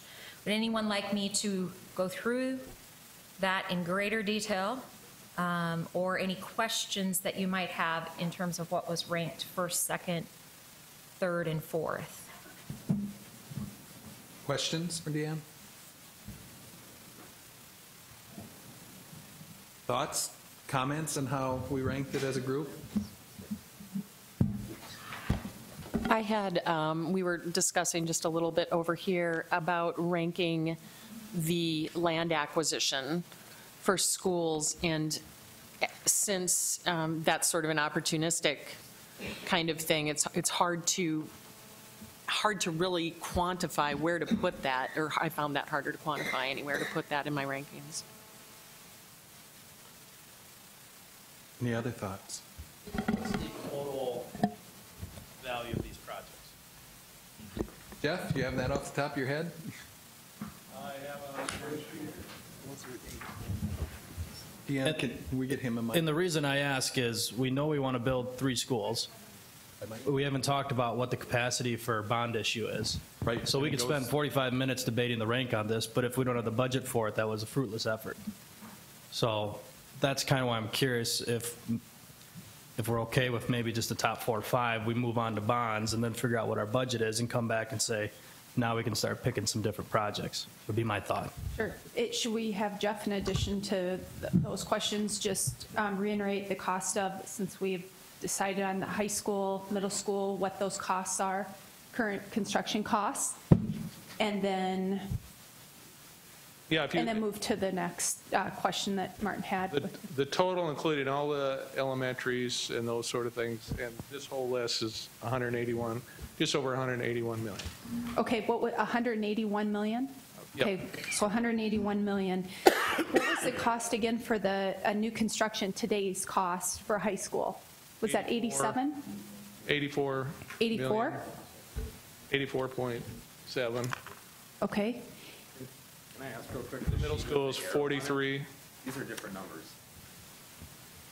Okay, and so the high school is 84.7 million, the middle school was 43 million. 43 million. Okay, let's see now. Then 17.5 for the elementary. Okay, that was what was 17.5 was elementary? Northwest Elementary. 17.5. Yes. Doug will answer the question that Brian had a question of the discrepancy on numbers from your just example bond calculator, Doug. That those numbers aren't consistent, but it was just an example. It was just hypothetical of sort of how it would look. Yeah, I think there's some rounding things that might have rounded some. These are not the exact. But we want to go off of Jeff's numbers as opposed to the numbers that you find in the calculator because they're just purely hypothetical.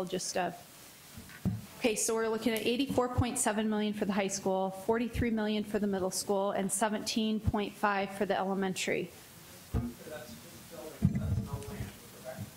That includes the high school, middle school, and land. Okay. We already have the elementary. Yes. Okay.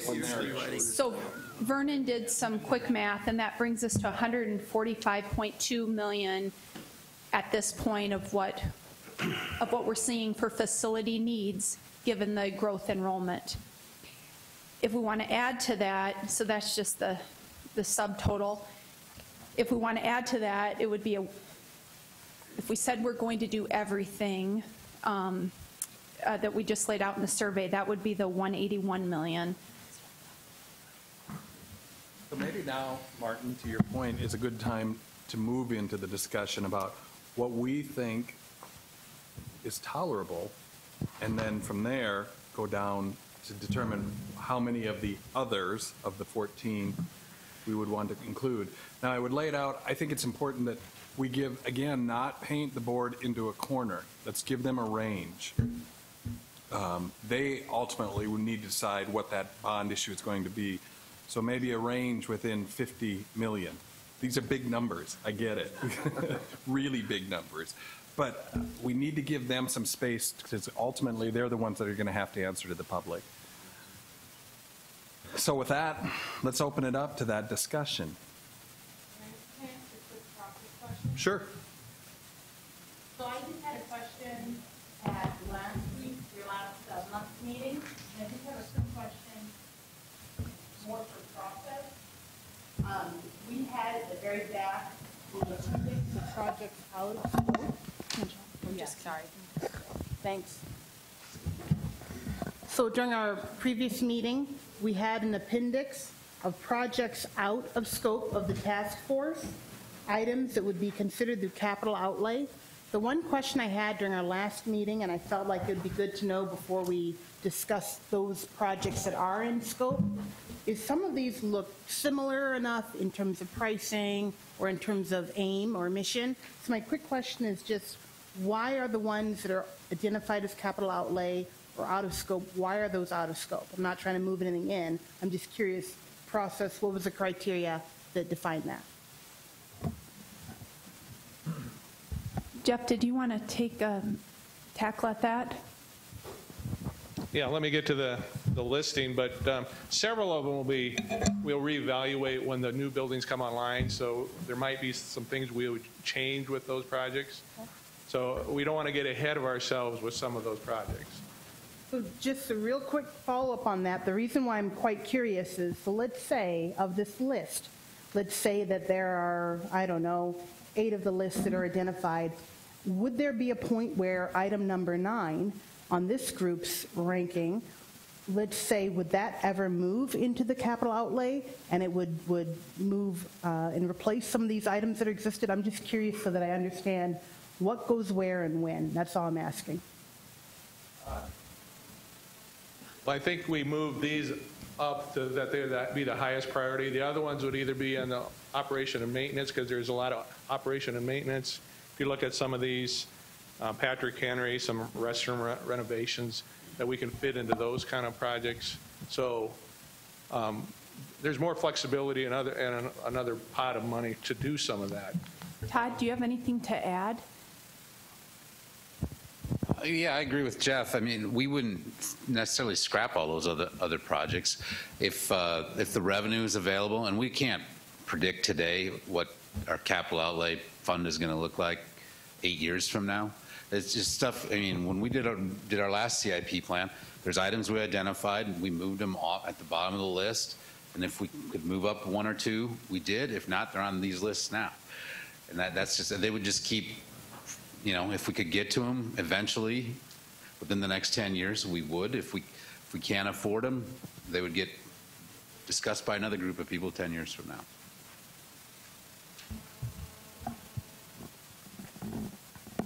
Also, while we're talking about some process, I want to address a couple of other things, and I think everyone on the table here understands this, but I want to make it clear. The board will make a recommendation, but there will be a public vote.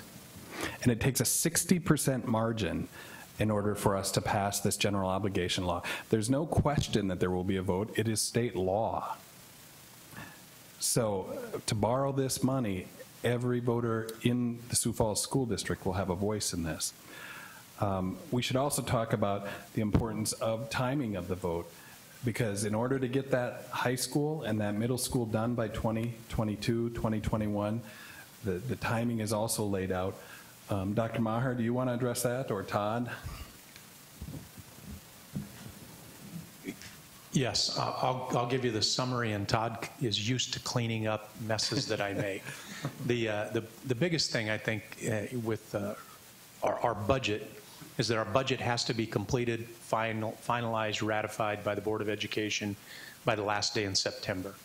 So for us to run a bond issue and have it have the funds as accessible as they can, as immediately as they can be, it would be important for us to run a bond issue during a period of time where our board could still put the budget parameters together by September 30th.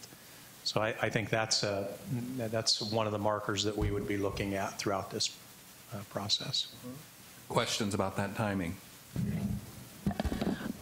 So that's trying to get it, if we're trying to squeeze it in by 2021, it would need to be then, or is that even realistically for 2022 for the high school and the middle school? Let me just address that a little bit, and I want all of you to watch Jeff Kreider just to see if he breaks into hives as I speak. I think there's a likelihood that we could have at least one of the projects done by the fall of 2021. Now, we've got some architects in the room that know more about that than I do, so it's easy for me to say that. But I think if we pass a bond issue in September of 2018, I think we can have a new structure ready to inhabit in September of 2021. I really do think that. So I don't know that the timing of the bond issue is critical for us to have a high school ready for 2022. But if we can have a high school ready for 2021 or a middle school ready for 2021, then that timing is crucial. So I had a follow-up question. Jeff needs an AED.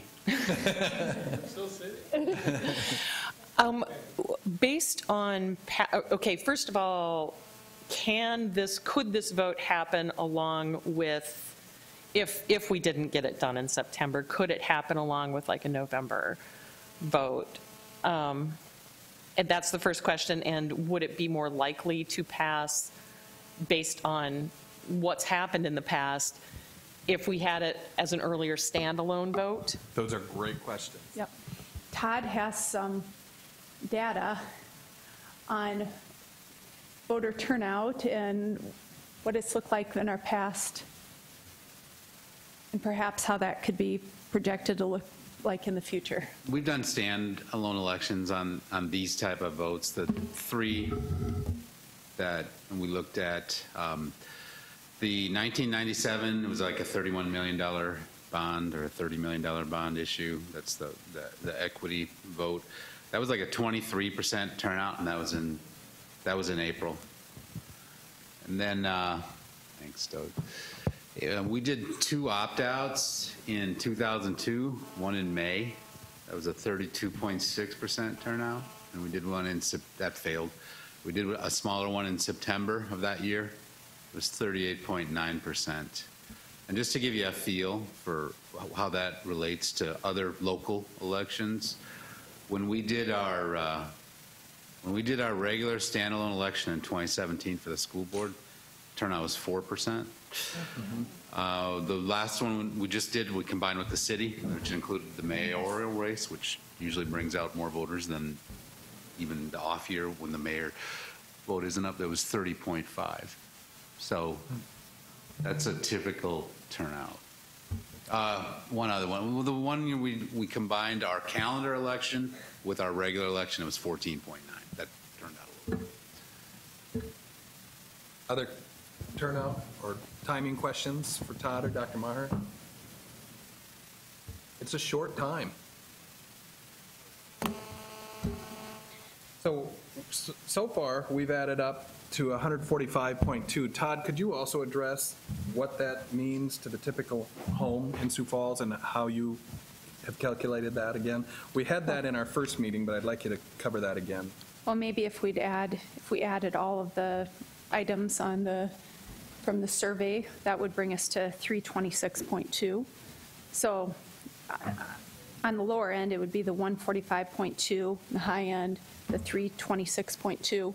I think the 181 was inclusive of all those things, right, Jeff? Yeah. Yeah, so this would be on the high end. This would be on the low end. Is that right, Jeff? 181, that would include, that includes that we had to purchase.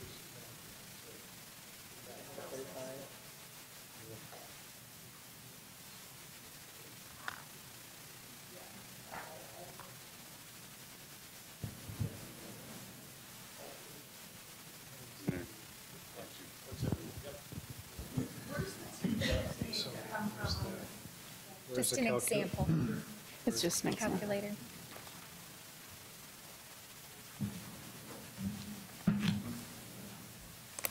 So on the calculator, if you, Sorry, I'm trying to hit it up on the screen, sorry.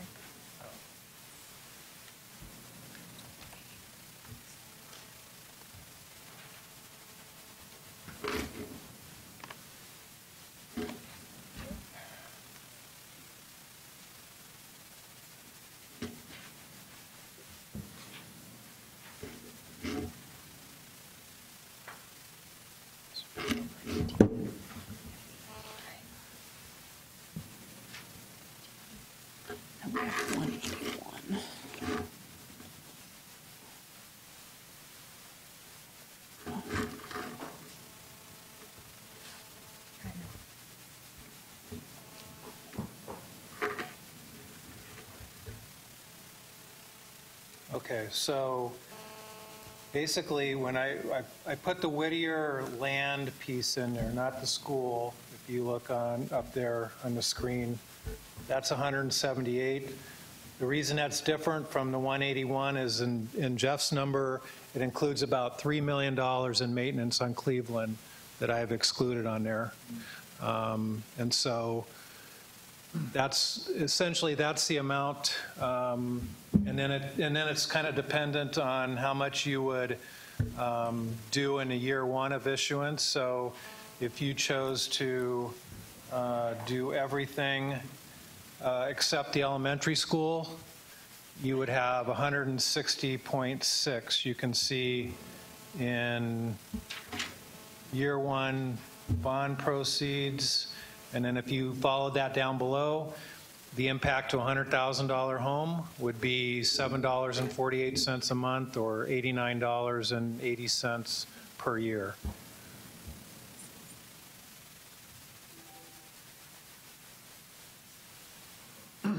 So if you wanted to get so there's different options. You can go with, it just kind of depends on what all you want to include in there. Again, and how much you want to lock the board into, or you want to give them a range, or, something of that nature.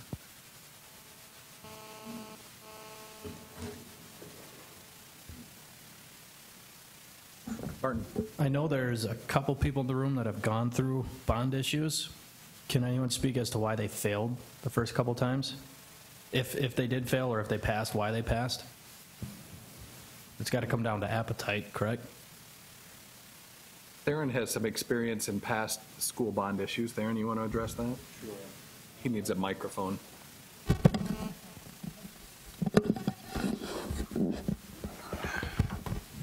A few years back, I was involved in a couple of different school bond issues. We worked the West Central before they built the new high school out in that district. It had failed several times beforehand. They had a school building that could not be inhabited when the winds blew above 30 miles an hour in South Dakota. They had to evacuate the second floor and put their students on the first floor. And they'd been going through that for a couple of years, as I understand it, before they proposed another bond issue because the others had failed. So we worked with a citizen committee to get a bond passed. And why it had failed in the past, it was largely turnout, smaller turnout in those cases. The no votes were able to overwhelm because it was a largely agricultural district, and so they were talking about raising taxes on agricultural land, and it was very difficult, but we were able to position that against the extreme need of this building literally falling down around the students. They lost a chimney through the middle of the school in the years prior, and luckily no students were there or hurt, but it was pretty bad. At any rate, they had very low turnout in their elections. In the one that was successful, we raised voter turnout significantly, and it passed. Another aspect that I think that helps within those bond elections is getting people familiar with it. In Del Rapids, they tried 3 times before it passed. We were also involved in the second attempt on that and the third attempt when it did pass. Harrisburg, before they really started their expansion, they tried it twice and it had failed. The third time it passed, and it was the same situation. I mean, they didn't really change much for the talking points or what they were trying to do. The dollar amount changed slightly, but again, turnout came up in those latter ones. So it has a lot to do with voter turnout and getting the right people to the polls. I would think a lot of it has to do with shock factor, the amount of money. It could. In the terms of the messaging, yes. You see the initial, and then you get people. The dollar amounts are significant. It's not an insubstantial amount. Would it be helpful if Doug ran us through a scenario or gave us a range? So if we're looking on the lower end of using the dollar amounts that we talked about previously of just the 3 schools would be at 145.2 million. So that would be on the low end. And then let's say we put everything from the survey, we added that to it, that's at 181 million. So that would be a total of 326.2 million. So that would be the high end, is the 326. The low end would be the 145.2 million. Would it be helpful to quantify it as, I'm sorry, your name tag fell down. I'm sorry, Mary, sorry, as Mary suggested, if Doug could run us through that scenario where we look at it on the low end, what that would mean monthly to a homeowner in our school district on the low end, and then also compare it in the high end. And if we did the home value at 100,000, so the calculator, it just fits with the calculator. Would that be a good use of time? I'm just saying, I've been intently looking at these numbers for weeks, Mm-hmm. and I still go, wow. Yeah, so maybe we break it down per month. You know? Mm-hmm. Absolutely. You want to get this started, but you're going to have people like me going, wow. Right. What does it mean to our residents? That's a fair question. So we'll give Doug maybe a moment. Which I've done. Any questions in the meantime? Deanna? I think the idea that we need to remember is what I've always been told is about 25% of our population have kids in school. So we have to talk to the 75% while making sure that 25% gets to the polls and brings their neighbors and bring their grandmother and anybody else they know. That's where the rub is, because the sticker shock is going to be there, and I don't think there's any way we can minimize that other than to talk about individual impact. But if I heard what Theron said, it's turnout. And if you looked at Todd's numbers when he said, I wrote them down, like a standalone election for the school board, 4% of our voters turn out. And even at the high end, it's 30% of our voters. But if we could get the 25% of people who have children in school, that might be a big plus. But how are we going to do that in September? That's the part as I don't have kids in school, I have grandchildren, but how do I get the information to all of my friends? And it's September, and it's the beginning of school, and you're getting bombarded with all this stuff. I'm just curious about what other people feel like with that September date. That along with Mary's comment about, oh my gosh, this is worrying me. How do we acknowledge the worry, educate people, inspire them to vote, and then have a bond issue in September? So sticker price, timing. Jeff? I'm just wondering how, and you guys have been wonderful, we've all had our input, but I wonder if any of the board members would like to talk about the September date, how you feel about that, and what we're delivering so far to you. Is it too much? Is it too little? Or is this a question that we should wait and talk about next week? But if any of the board members would like to talk about the September date, feel free to give us your input too, please.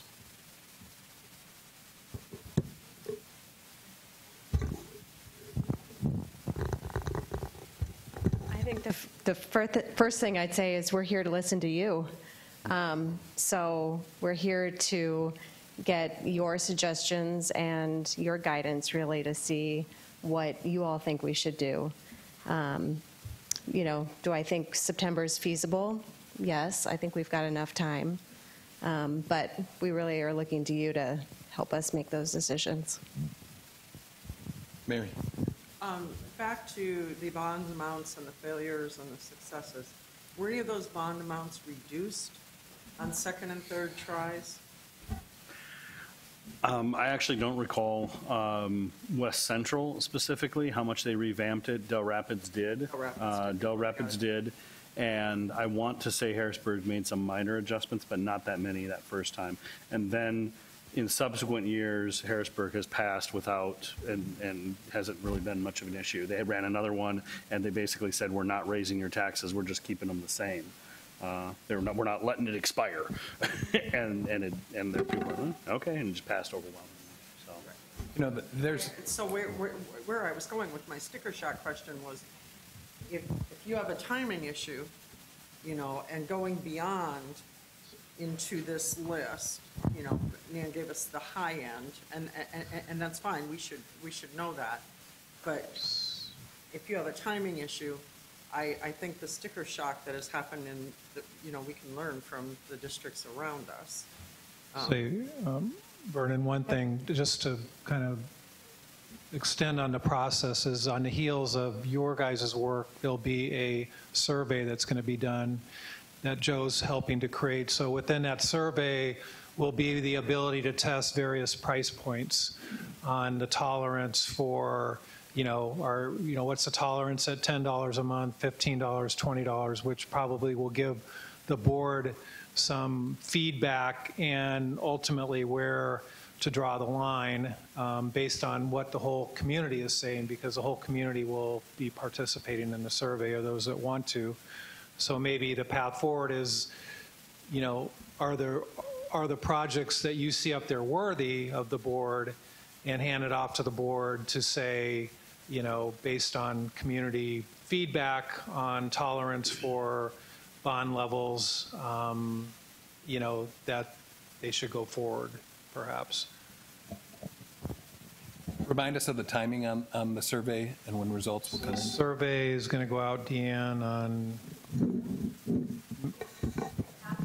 it's right after you guys deliver the final report. So that week, that Monday. And so based on taking all the information that you guys have created and feedback, I think the intent is for the survey to test some of those price points. Joe, is that correct? Nan, you suggested that we would start at 145 million, right? Well, just that covers the 3 schools. That covers the 3 schools. I would add one more thing, because I think it's important that we deliver this message. I hope that as consensus that we are in agreement that Whittier needs to be replaced in about 10 years. I think it would send a strong message if we included the property acquisition as part of that base. And so is that another, how many millions of dollars is that? 4.1. I would add the 4.7, so I'd take it up to 150 million. That then addresses what we believe to be the true priorities, and I think where we all have consensus.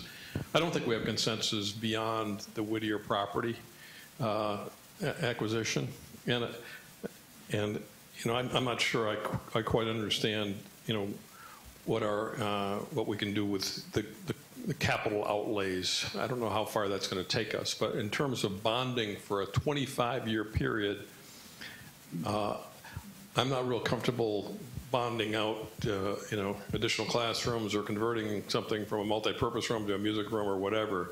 But if we're saying that the priorities in this school district are to add an elementary school, a middle school, a high school, and get ready for the Whittier replacement in 10 years, I think what we should be looking at is a $150 million bond issue. See, Mary just said she agreed. I think that, can I just talk about what Jack said? Because it seems to me like it's just clarification. And what we think we're here for, we see the need, and I feel in the community that they feel the need for the high school, middle school. I haven't heard that much about elementary, but the elementary too. And then the other capital outlay issues and these priorities kind of muddies the water. And I think that the community's aware that we need to replace Whittier. So I think when we get into those other capital outlay issues, like Jack's talking about, it kind of muddies the water. It doesn't make it clear for us to say what we're asking the money for. And we need to be comfortable in saying what we're going to say to the school board about real specifically those issues. What about the cost of Whittier, we talked about the land. We didn't factor in the cost. So if we're talking about the land in 10 years and replacing it, there'll be a cost to replace the facility. Well, presumably there'll be another bond issue in 10 years. But I agree, see, Jack. I think that's the issue, is that we need to just handle what we have on our plate now. Okay. And then look at, you know, replacing and all those other things. Like in '97, it was that whole big issue of to be equitable in all the schools. So we had a defined directive and purpose. And I think we need our defined and, you know, purpose that's really clear, you know, going forward for the next 5 years. I remember the '97 bond issue, and it was a lot of hard work went into that, and I think, frankly, I think we were surprised that the community rallied and supported it. I mean, at that time, it was the largest bond issue in the history of the community, and now we're talking about going from 31 million to 150 million. And with Mary, I mean, the sticker shock on this is going to be. It'll be hard. And I think the community expects that from us. They expect that we're going to go ask for money for those things. They expect that we're going to ask for real specific what we need, like they did in the equity, and they came out and really supported us. So I just think we have to be careful with that, because the community has been really supportive, but we need to be very clear and specific on what we're asking for. We'll get to Brian. I just want to ask one clarifying question to Jeff, and just to make sure that we're understanding the 10-year plan. Because when we say 10 years, it could be the latter end of like year 9 it needs to be replaced, and we're going into that, or if it's truly, after 10 years to then look at a new. So Jack brought up a point of if we're looking at a 10-year plan and we know Whittier needs to be replaced in 10 years, I'm getting a little detailed here, but are you looking at, and we're looking at a 10-year plan, are you looking to replace Whittier then year 11 or start that with year 10? That's a little bit of a gray, murky area, but maybe if we could just have clarification on that. I think you can start the planning in year 10. I mean, we could do some preliminary planning as we acquire the houses and see how that goes. But, I mean, I don't see anything on the horizon on preventive maintenance, other than things we'll do every year, but major preventive maintenance projects. I mean, there's nothing on the docket. The boilers, the main pieces are in good shape for 10 years. Okay, good. And then Brian had a question. I know Todd talked about the success rate depending upon voter turnout and those types of numbers. Joe, as you go around the country and you are involved in these, in different communities, what is the success rate of that first bond issue? What is the success rate then of the second? Is there as Theron was saying, they failed, then they passed, but really much wasn't changed. Is this standard? Are we looking at 3 votes before we get it, or? I would say no, and hopefully that's not the case. I'm quick to say I haven't worked on a project in South Dakota. I can tell you I've worked on dozens of projects in Wisconsin and other parts of the country. And what I've seen is that there is a very high rate of passage for those districts that engage their community about the need, have a solid process where they're publicly discussing the need, and have a solution based on that process to address the need. So again, communicating the need, having a process like this that's very transparent, and having a thoughtful solution, they pass. What I can't tell you is what that threshold is. I can tell you that there have been some passage rates of pretty large referenda around the country. There was a big one in Omaha just last week. And that was another, Dr. Maher, I know that we've talked about it privately. I don't know if you've said it to the group, but the size of their district versus our district size, and then the frequency and the dollar amount that they are passing on a consistent basis, if you could share that if you hadn't already. Yeah, Omaha passed a bond issue yesterday, the Omaha Public Schools, and I think the amount was $409.9 million. It's on the bottom. Omaha Public Schools has about 52,000 students. We have about 24,000 students. So they're about twice our size. Maybe to speak to one other issue, I think the cost the monthly cost on a $150,000 home was about $8 a month, something along those lines. So I think that's where we have to consider what's our appetite. And I would say let's zone in on a $200,000 home. How much is the right amount? I know Mary said you're going to have to talk to people like me. What would people like me say is the right amount on $200,000 home, knowing that for that amount I'm going to get, it sounds like, a middle school, a high school, an elementary, and land purchased at Whittier. How much are we willing to pay per month on a $200,000 home if that's what I'm looking at purchasing?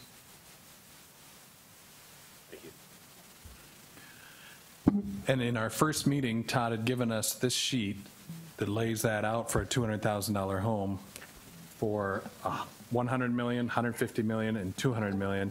On a $200,000 home valuation, if we went with a $150 million bond, it would the monthly impact on a $200,000 home would be $14.50. Yeah, we probably should look at the percentage increase. I mean, this example 11% was 10.6%. I'm surprised it's not more.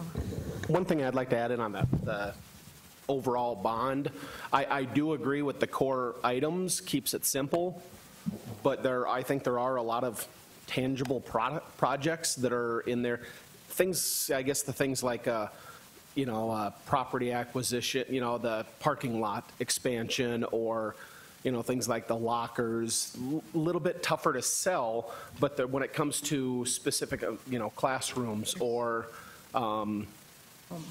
gymnasium, safety, accessibility, things like that, I don't think that there's going to be as much of a resistance if it's a legitimate need. It really needs to be on that need versus want. Can these schools function without the project, or can they get along just fine? It just may, be a full parking lot instead of having some spots open.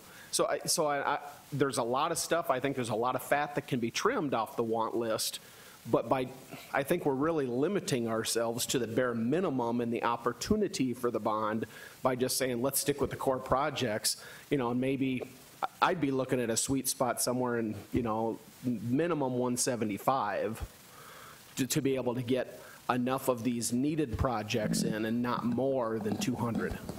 Let me ask this. Can we create a range then, again, so we are not locking the board into specifics, because we are not equipped to go through each of those projects as you're discussing. So is that floor 150 million is our recommendation, and then could we look at a top number and provide a range to the board? Yeah, I'm fine with like a range. I mean, even dropping it down a little bit, like a 170 to, 190.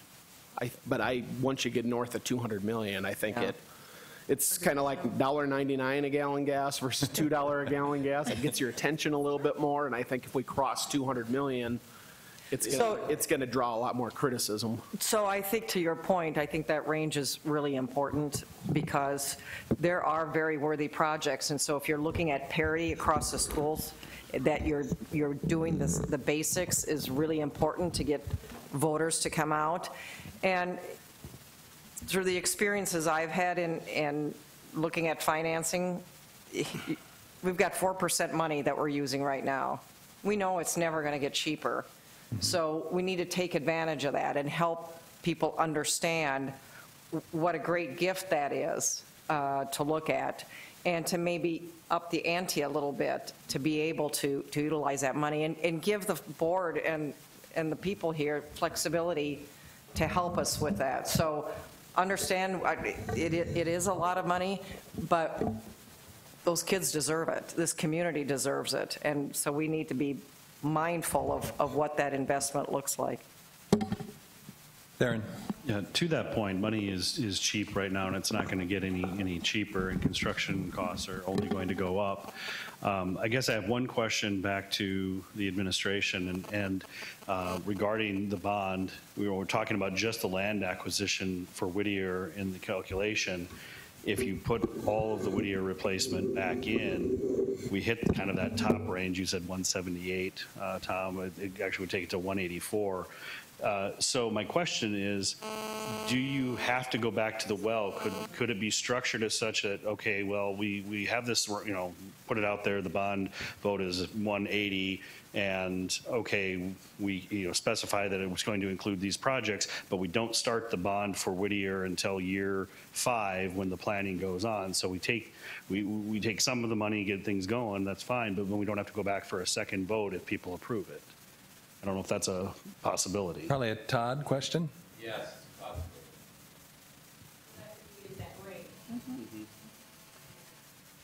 One of my concerns with having a range is that Rick and I were talking, and it looks a little wishy-washy. It doesn't look like we know exactly what's going on and where those numbers are coming from. And so I would almost recommend a cap, like an up to versus a range, saying, because as good stewards of the taxpayers' dollars, the board will try and come in under if they can, or whatever. That's kind of up to them.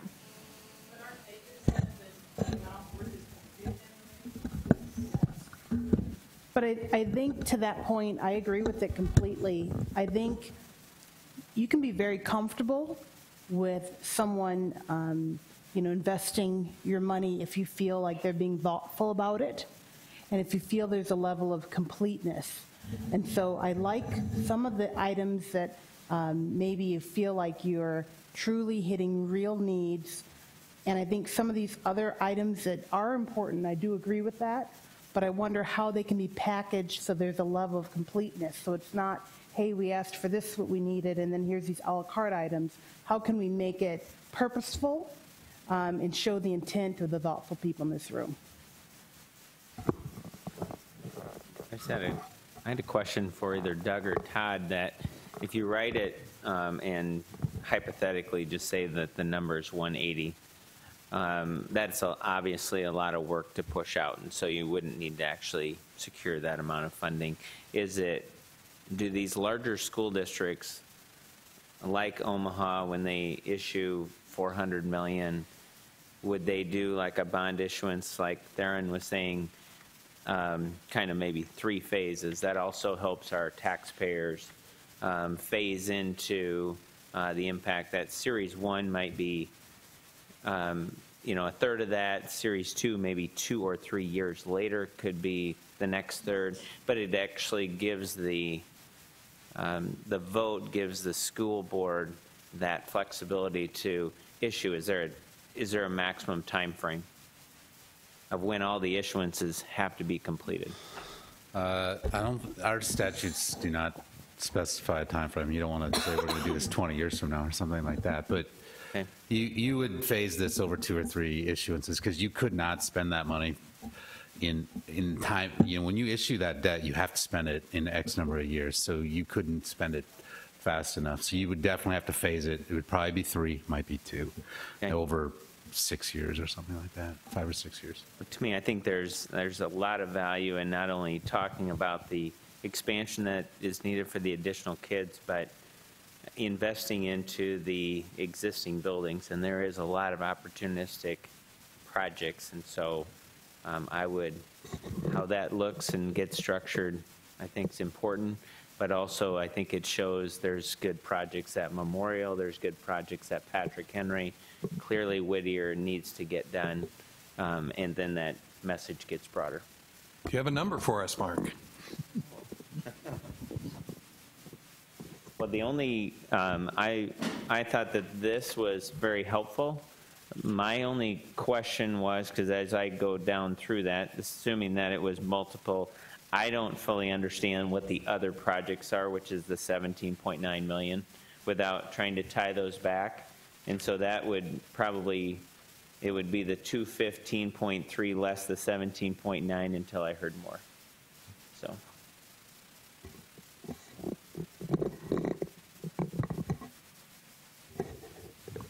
Other thoughts? So when we talk about 3 different phases, are those 3 different votes or all just one vote? One vote. And then authorized to a level that they could take from periodically, because they can only take as much as they can spend within a certain time frame. Mary, what are your thoughts? I had a question when we first got this in the email, and I was going to email you and ask you that question. The annual impact per million of bonds issued. Can you explain to me exactly what that means? Because we're talking, the way I read this is it's per million, correct? And we're talking 150 million. It can be any, in that spreadsheet, it's whatever scenario you want it to run. So it could be 130, 150. Just trying to calculate any scenario that you would want to run. Per X million. Whatever you end up. Per $1 million of bonds. It's just a figure to calculate the impact of the home numbers. So So is it my proper understanding that so there'd be a bond issuance 1, bond issuance 2, bond issuance 3, and then the property taxes would just have a laddered effect where they wouldn't see them until the bond was issued, and then that following tax assessment is when it would be in effect? Correct. So if we'd be looking at a 3-year issuance, it probably would be a 4-year before you'd actually see it, because it'd be the following year's tax assessment before that would show up. Look at the ex-board member nodding there, exactly, right? Yeah, good. I think part of it is we forget that. We think, oh my gosh, it's going to hit tomorrow, and it isn't. The thing that I would hope that this group starts to think about, because I'm hearing it reiterated in different ways, is that over the next 20 or 30 years, a group like this is going to continue to have these conversations, so we might as well put out what people told us at the beginning, when I go back to Theron's word cloud, and that is, why did you wait so long? We heard that over and over, and I want to go back to the community and say, we heard you. We commit to not waiting so long. It's been, if you don't consider the opt-outs, it's been 20 years since we issued a bond to do equity. So I think if we start preparing people, then Mary and people like Mary and like me won't have a shock value, because it'll be what we paid 5 years ago. Oh, you know, whatever, $100 or $10 a month or whatever it is. But I think we need to remind the community that we heard them loud and clear, and that we are looking into the future. So be prepared that we will talk about this a lot, and to have some type of process so that they're aware of it might make this more palatable and get some of these projects done. So the last number I heard on the table was up to 180 million. So, can I go back to what she asked? Yes. About the new tax levy, it says $9.15 on the sheet. Is that for 1 million? How many million is that? If we do 100, if we ask for 180 million? $100 of assessed value of your home. So take it out times 200 to get a $200,000. Okay, so let's just go with a $100,000 house. So if we're asking for 180 million, how much are my taxes going to go up a month?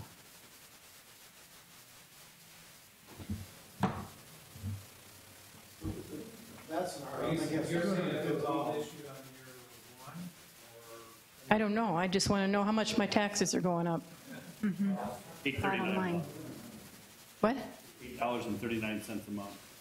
180.1 million comes out to $8.39 a month for a $100,000 home.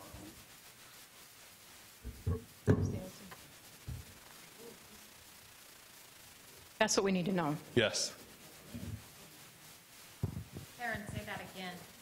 With the microphone, With the please, Theron. microphone.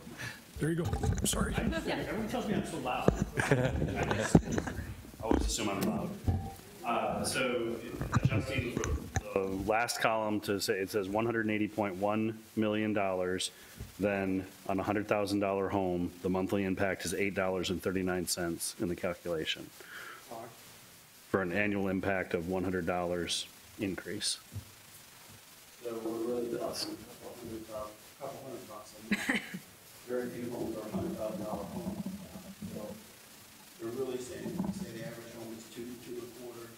We're really talking a couple hundred bucks. 16 per year.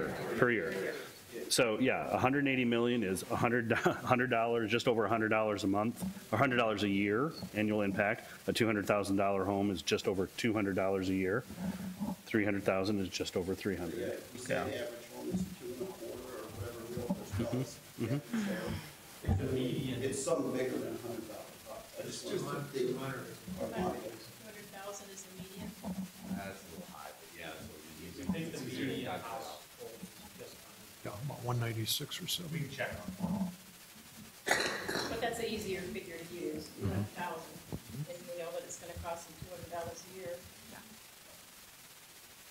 Go back to what Mark and Mike both said earlier, that when we build a new high school, and we build a new middle school, I hope we're going to get more taxable land, taxable property out of it. So has that been factored in here? We're looking at year one, but you're right, as you delay issuances, right, that will minimize the year one burden, and then you're right, the assessed valuation will go up, so out in later years, it may actually be less than. You're presenting worst-case scenario.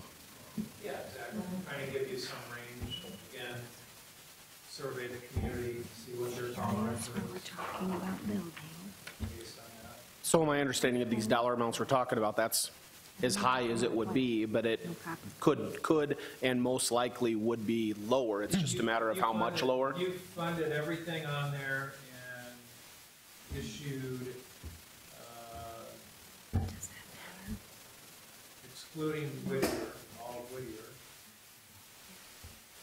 That'd be the 180 million, 178 million. And that impact is like you were saying, it was $8 a month,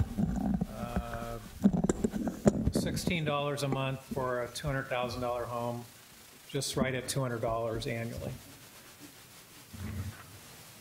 Thoughts on that number? That's if you issued everything in year one and started levying that. As far as like how we're putting this together, I can't remember who said it earlier, but having Whittier added in to this, that's how I'd like to see it versus having another bond in 5 years. Plus, I think it adds more legs to the deal because it really, I think it touches a lot more people, especially when, you know, the families that go to Whittier are going to know, hey, we're going to get a new school out of this. And it really, the legitimacy factor of it, I think, goes up too. I guess my fear, you know, is the taxpayer would be, okay, we'll say 180 million, and then maybe the school board will get together and say, well, let's do Whittier on a second bond issue, and then we can fund all of these projects. And here we are agreeing that we don't want to fund parking lots, and then that's what it ends up getting used for. So I'd like to throw in the fact of funding the Whittier school and have that bond happen 5-7 years down the road where it's actually issued, and then the school board can kind of figure out what projects to leave out and which ones to add in. Jeff, do you have those? Do you have that amount for the Whittier? We've got the land at 4.7. What's so the? If you included Whittier, if you included all the projects, it would be a bond issuance of $215 million. And if you wanted to do everything in year one, except for the Whittier building portion that you wanted to do 4 or 5 years down the road, you're going to be funding $178.8 million in year one, and that's going to be the $16 per month on a $200,000 home, $200 per year. Okay, so if we're looking at a $200,000 bond referendum and a typical home valuation of $200,000, we are looking at an annual impact of about $232. Just to make it real easy, straightforward, we're looking at the typical home valuation of $200,000, and we are looking at a bond referendum amount of $200,000, then we would be looking at $232 a month increase.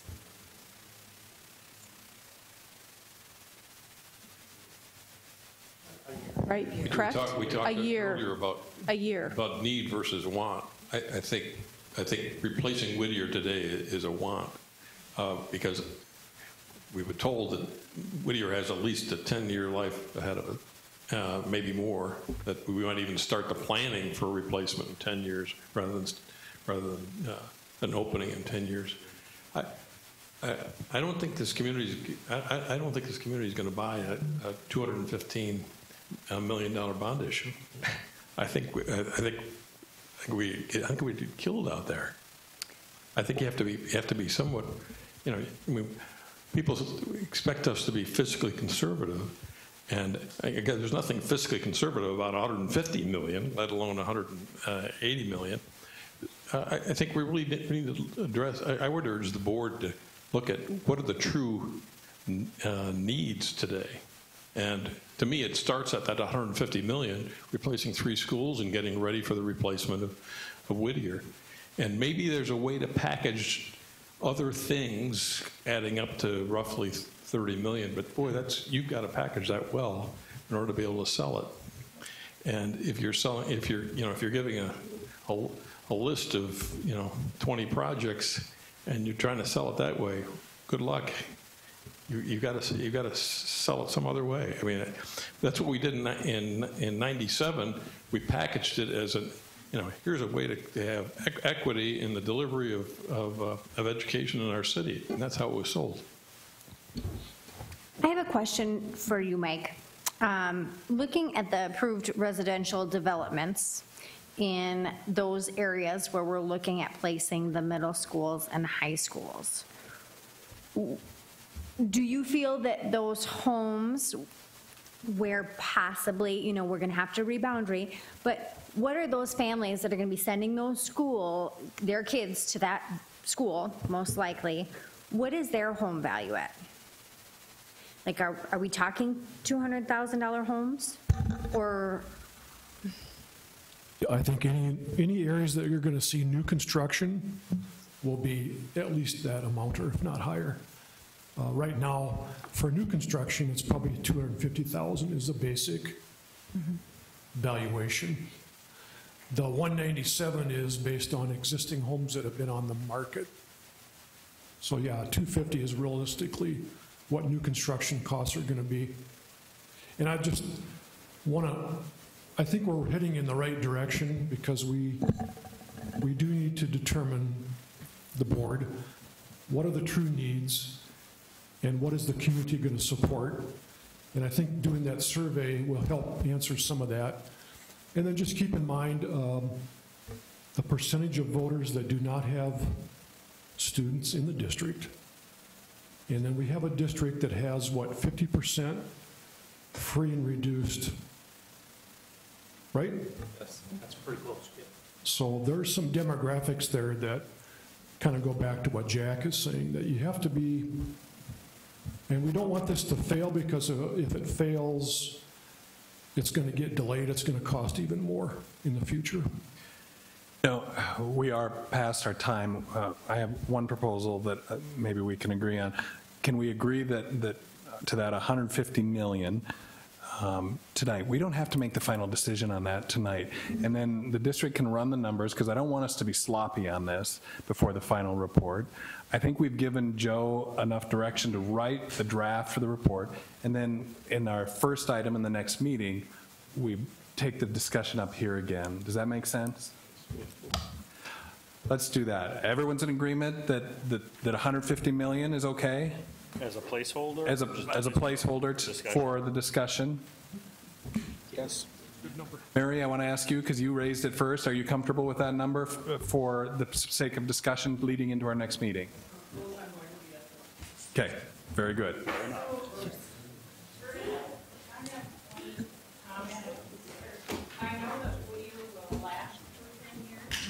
I know Whittier will last for 10 years. We're building all of these new schools. How equitable is it not to address 100 and some year? Let's put that as item number 2 on our agenda, okay? For next time. Because it's, it's very different when you walk into Whittier, gymnasium, wherever, than any other school. Agreed. Before we close, Joe, are there any remaining process issues that you want to address to keep us moving forward for this final report? Well, no, and I just say thank you for your great work again tonight. I have what I need to put together a draft, so I'm going to go back and I'm going to pour through all of the notes that I have, really rich conversation. I'll put together a draft report. It'll go to the co-chairs first. We'll go back and forth and we'll get it close, and then when the co-chairs are ready to send it to the rest of the group, they'll do that. But as far as the process goes, I'm very pleased with where we are, and I have what I need to put together a first draft.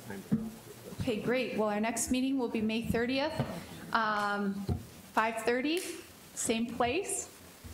And thank you.